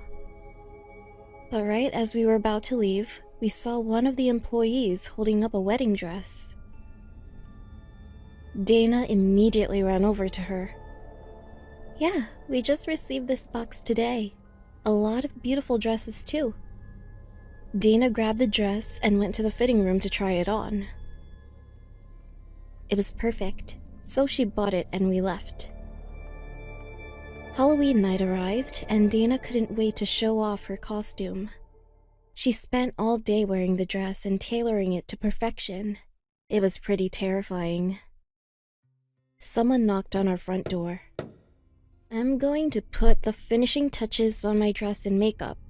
Go ahead and let the guests in. I'll be down in a minute. I ran downstairs and let the guests in, and we had a full house in no time. I was handing out hors d'oeuvres when someone asked where Dana was. I looked at the time, and it had been an hour since I saw Dana getting ready upstairs. I left the party to go check on her. And when I opened the door, she was laying down on her bed, just like a corpse. Looks so realistic. Great job. I should tell Eric to come up here and bring you back to life. Silence. She lay there, still, and I realized she wasn't breathing. I tried to wake her up, but nothing. So I screamed for help. A few guests entered the room and laughed and clapped, thinking it was all an act. I screamed for them to call an ambulance, and that's when everyone started panicking.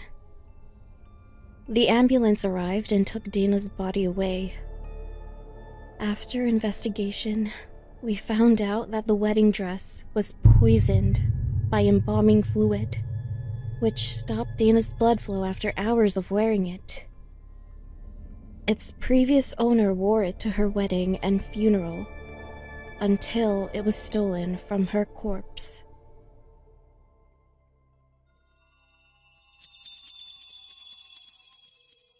From the moment I arrived, I knew Salem, Massachusetts was a special place. A cozy coastal town that was both charming and inviting. The witch trials of the 1600s made Salem the perfect place to visit during Halloween.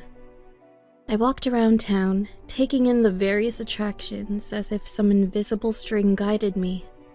History was practically oozing from the walls, and from the ground, the blood of the innocent.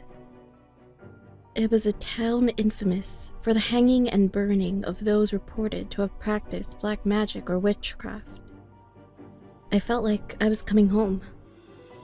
I enjoyed the company of tourists, dressed in black robes and pointy hats in populated areas, but felt strangely comfortable in several of the locations where the trials took place and the executions carried out.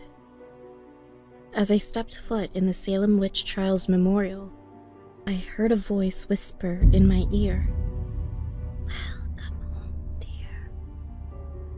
I shrugged it off and read the names. No one knew for sure why these small North Shore town settlers would condemn and convict their own. Yet the elders did just that. As I stood there, a sudden chill gave me goosebumps, and I collapsed to the ground. A dream, almost like a movie, began to play in my subconscious, and it felt like deja vu. I could see the elders packed inside a courthouse, reading the charges to men and women. They were reportedly practicing the devil's work by using black magic to impose their will on the townsfolk. I could see the elders casting judgment upon the accused and reading their deeds aloud to the court, then proclaiming a punishment upon them, which meant execution. On this particular day, there was a middle-aged woman sitting with her head down in shame and tears. She pleaded not guilty to all their accusations and charges, saying that her specter didn't appear to Martha Spragg or Rose Foster in the middle of the night, and that she didn't torment them. A moment later, I was transported. I stood in front of a tall tree with a large rope looped around a sturdy branch. I could see the woman bound by her hands with rope and dragged up a flight of stairs to a platform. Her face was dirty, and her hair unkempt. She knew she had little time left and zero sympathy from the growing crowd. She cried in protest. "I swear this day that many others like me will visit this very spot and know the injustice you set upon me." A man placed the rope around her neck. An elder approached with a scroll and read out the charges aloud. "Mary Parker of Andover, you have been charged with practicing black magic and witchcraft. As you know, anyone who carries forth the devil's work is subject to death. May God take pity upon your soul." With that, the executioner tightened the noose around her neck. Mary screamed a loud no. She pushed her body weight backward, hoping to move the executioner away. The executioner kicked the stool. She dangled with her hands bound behind her back and fell with a violent snap. Mary's feet kicked violently at the night air, and she slumped, swaying back and forth as the rope tightened. She gagged and kicked. After a few minutes, her body expired, and the execution was complete. When I came back to my senses, I was standing over Mary Parker's memorial. Her public hanging took place on September 22nd, 1962. It was so surreal. I shuddered at the thought of such cruelty by the hands of men and women she may have trusted and loved. That night, I stayed at a local bed and breakfast. I woke up early the next morning, had breakfast, and headed out. Last night, Mary's death invaded my dreams. At one point, I could have sworn I woke up and saw her standing in the corner of my room, just staring at me. What they did to me, to us, was inexcusable. Arresting me when I had just lost my husband. Accusing me of having afflicted victims with my touch. Torturing me by examining every inch of my body for the mark of the devil. Then murdering me. They tried to erase my bloodline, but they failed. Take what is rightfully yours, dear, and do not be ashamed of who you are. I am always watching. My soul will live on for generations to come. I felt some strange connection to it all. I just couldn't figure out what it might be. As I was walking in town, the voice returned. Go to the witch house. I headed straight there. The voice was strong and persistent. The witch house tour had started just minutes before, and I would need to sit and wait in an area until the group finished. As I stood waiting, I heard a strange noise. I turned around to find a book on the floor. I opened it and noted that it spoke of the witches by name and gave a brief overview of their crimes. I turned to the page that listed Mary Parker. It said that she was a widow during the time of the trials and from Andover. She also had a daughter named Sarah, 2 nieces, and a grandniece named Rebecca Johnson who were wrongfully accused and arrested for witchcraft. Luckily, they weren't executed. This stuck with me. I ran to my laptop and used websites that would help me piece together her possible genealogy. There was a Parker family tree that stemmed from Andover, showing the branches of children and grandchildren. I followed the tree down almost 300 years and felt a chill run up my spine. At the very last line was my grandmother's name and photograph.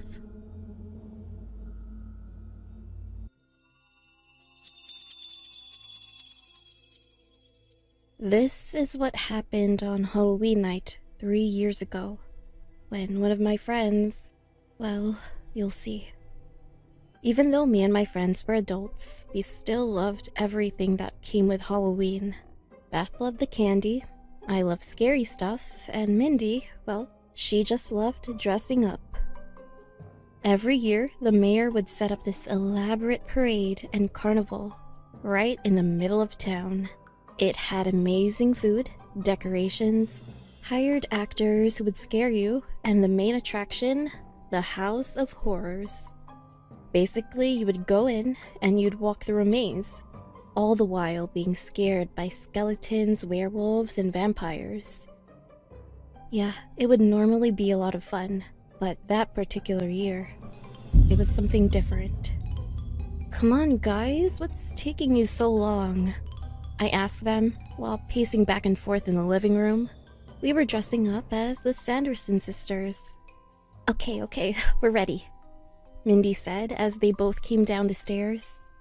Come on, let's go already, I said while opening the front door. As we walked out, we saw that everyone was outside. The kids were trick-or-treating, and the adults were all headed the same direction. We finally got to the carnival. The House of Horrors looked amazing. We went straight in. This is better than last year, Mindy said, and she was right. The corpses and puddles of fake blood had a really nice aesthetic. For Halloween, of course. There were also paid actors, scaring us and jumping out from the dark corners. Psst, we heard as we were walking.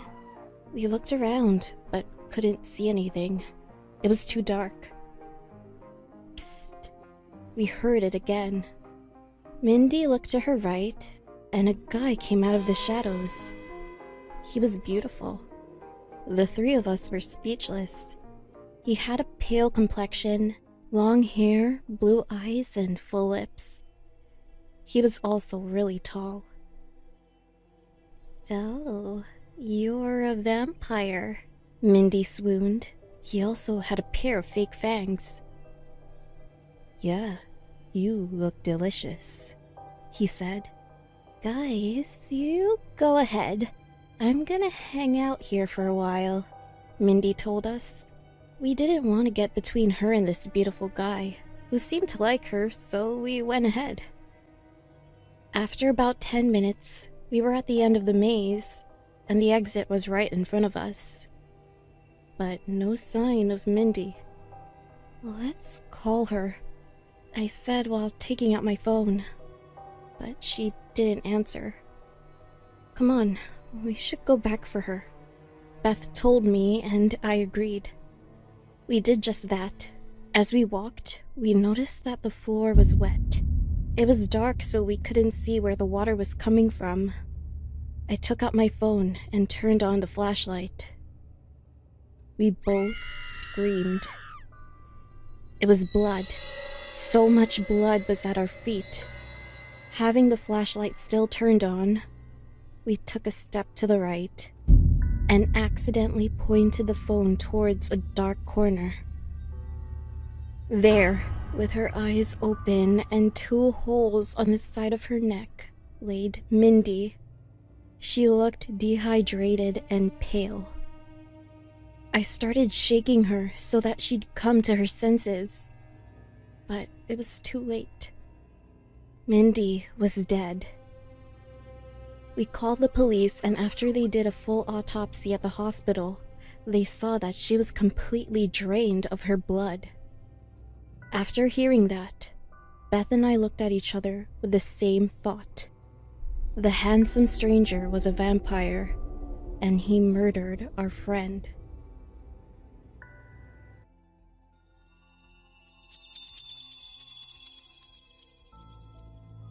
This is a story about what happened on Halloween, before my husband and I decided to move out of our new house.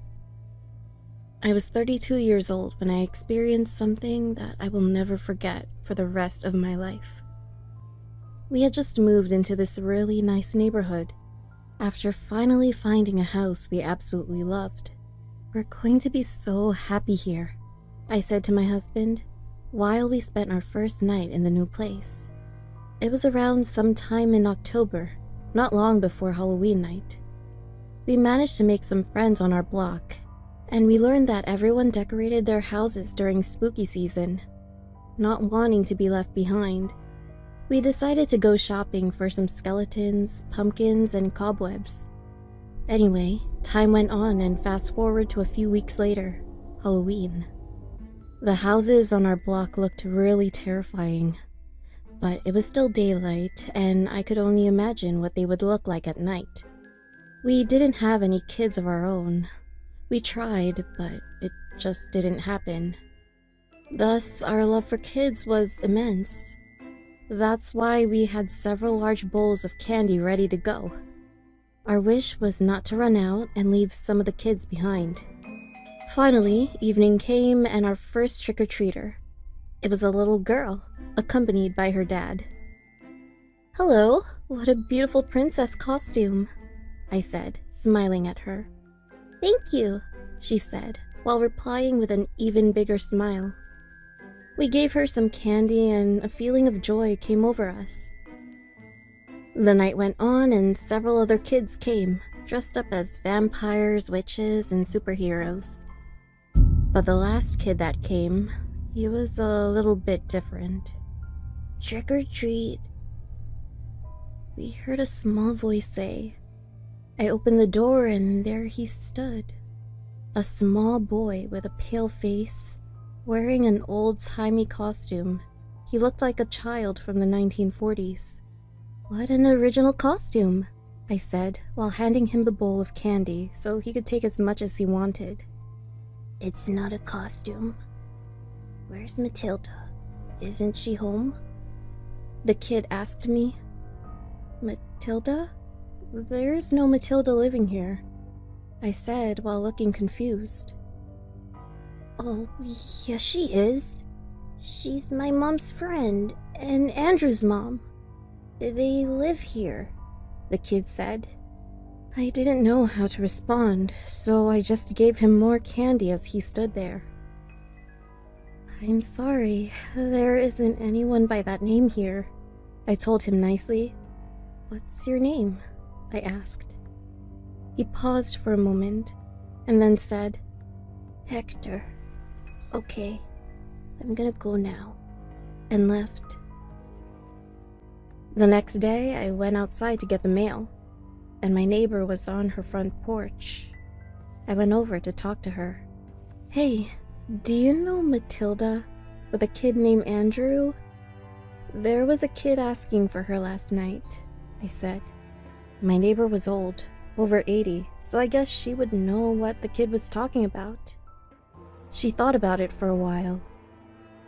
"I remember when I was young, there was a fire on this block, a big one. 2 families died. And if I remember correctly, the houses were yours and the one next to it. If I'm not mistaken, a woman named Matilda lived in the house you moved into, and she did have a boy. They were close friends with the next-door neighbors, the Anderson family. They also had a kid. His name started with an H, I believe. Hector." When I heard the name Hector, I rushed home to research the fire. I found pictures of the family, and there he was. The 8-year-old boy named Hector. A picture of him looking identical to the kid I saw the night before. It wasn't long until my husband and I moved out of that house, hoping to never experience that sort of thing again.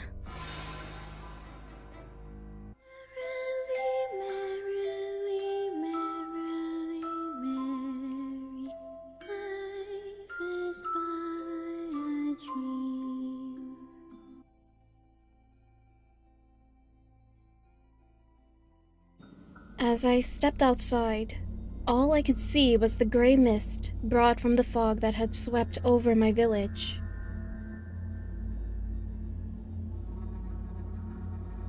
There was a certain eeriness roaming in the cool air, but the gloominess was nothing too out of the ordinary during this time of the year.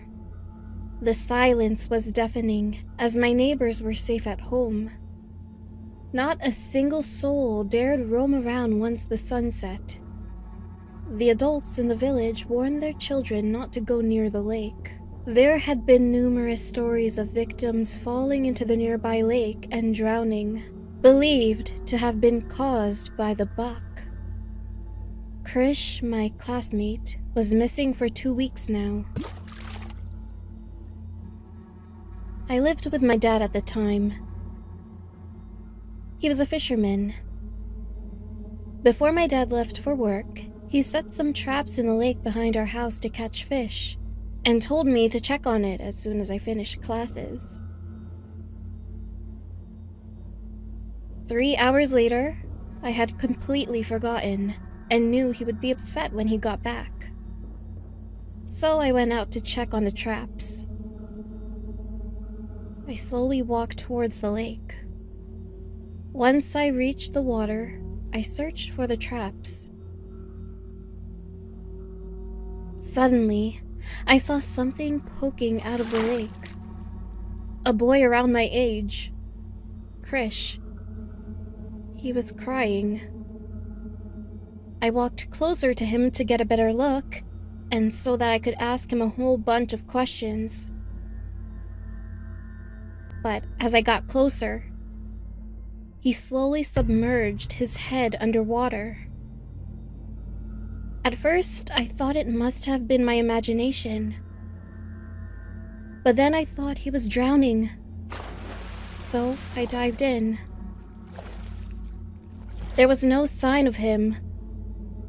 I didn't know what the heck was going on, but I needed to leave.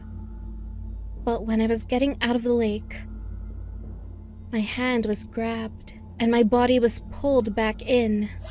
I couldn't even scream as it happened so fast. When I checked what had grabbed me, I saw that Krish had changed. In his place was this grotesque, muddy-looking creature, and its skin felt slippery and cold. Luckily, my hand managed to slip away. I kicked it and got out of the water. When I looked back, the dark silhouette had already climbed out and was now standing there, just staring at me. The creature jumped towards me, grabbed my leg, and started pulling me. I tried to fight it off. I was covered in mud and the ground was slippery. Then the creature jumped into the water and tried to drag me in with it. But it got caught by one of the traps my dad had set up. My dad ran out the back door. The creature managed to escape and dive back into the water. My dad confirmed that it was the buck. He was trying to catch and destroy it.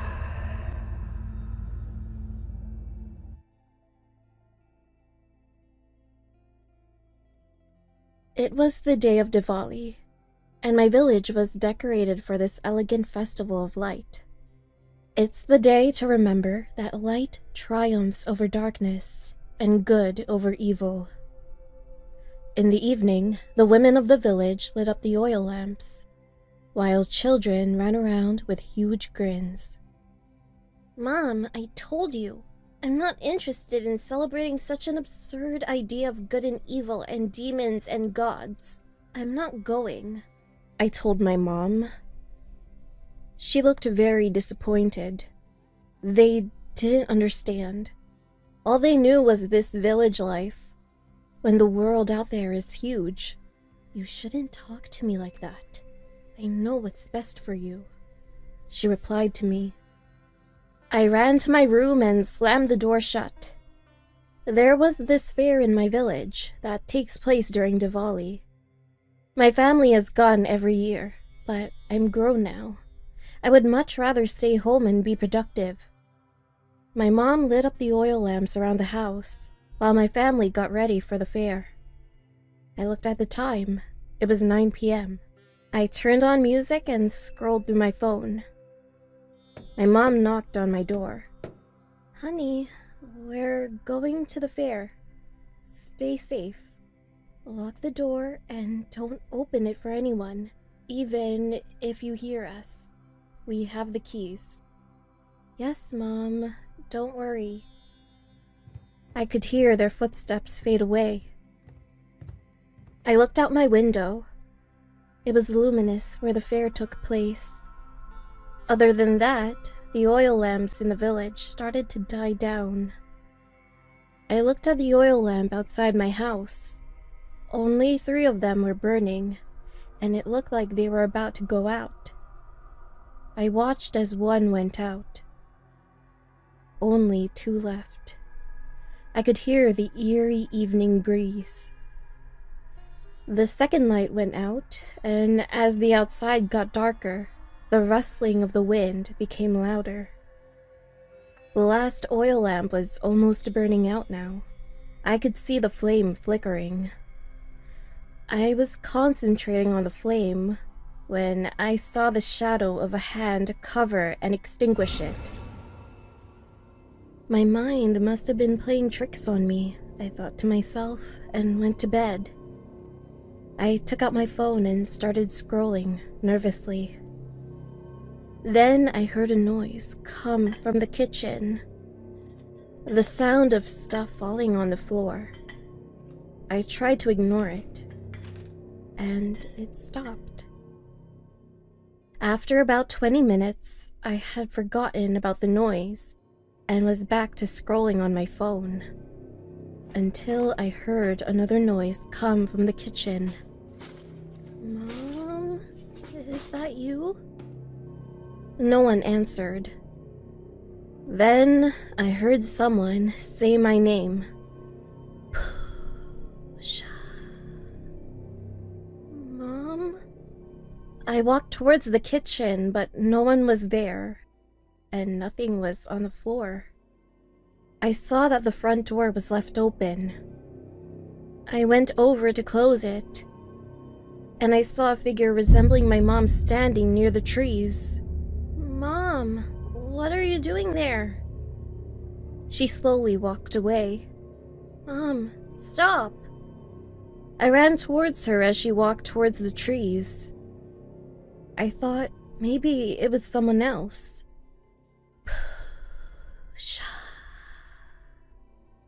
"Mom, what's going on? Where is everyone?" She kept walking away as I followed her, until we were in the middle of the forest, and no one was around. Then she stopped and slowly turned around. I looked at her and saw that her feet wasn't touching the ground. As I slowly looked up, I got a good look at her. She wasn't my mom. Her skin, gray and ashy with bulging white eyes. I fell on my back as I tried to run away, and she flew towards me. I started screaming and closed my eyes and prayed as it got closer to me. I heard footsteps running towards me, and as I opened my eyes, I saw that it had disappeared. A few of my neighbors surrounded me, holding their lit-up lamps and praying. They must have returned from the fair, heard me screaming, and came to the rescue. I saw it. It was flying towards her. It was Nishi Duck, one of the villagers said. They took me home and waited for my family to return, since I was petrified. I learned a big lesson from my mistake, that I should listen to my parents. Culture and beliefs in our society are there for a reason, and we shouldn't ignore or disrespect them. There is good and evil and light and darkness in everything.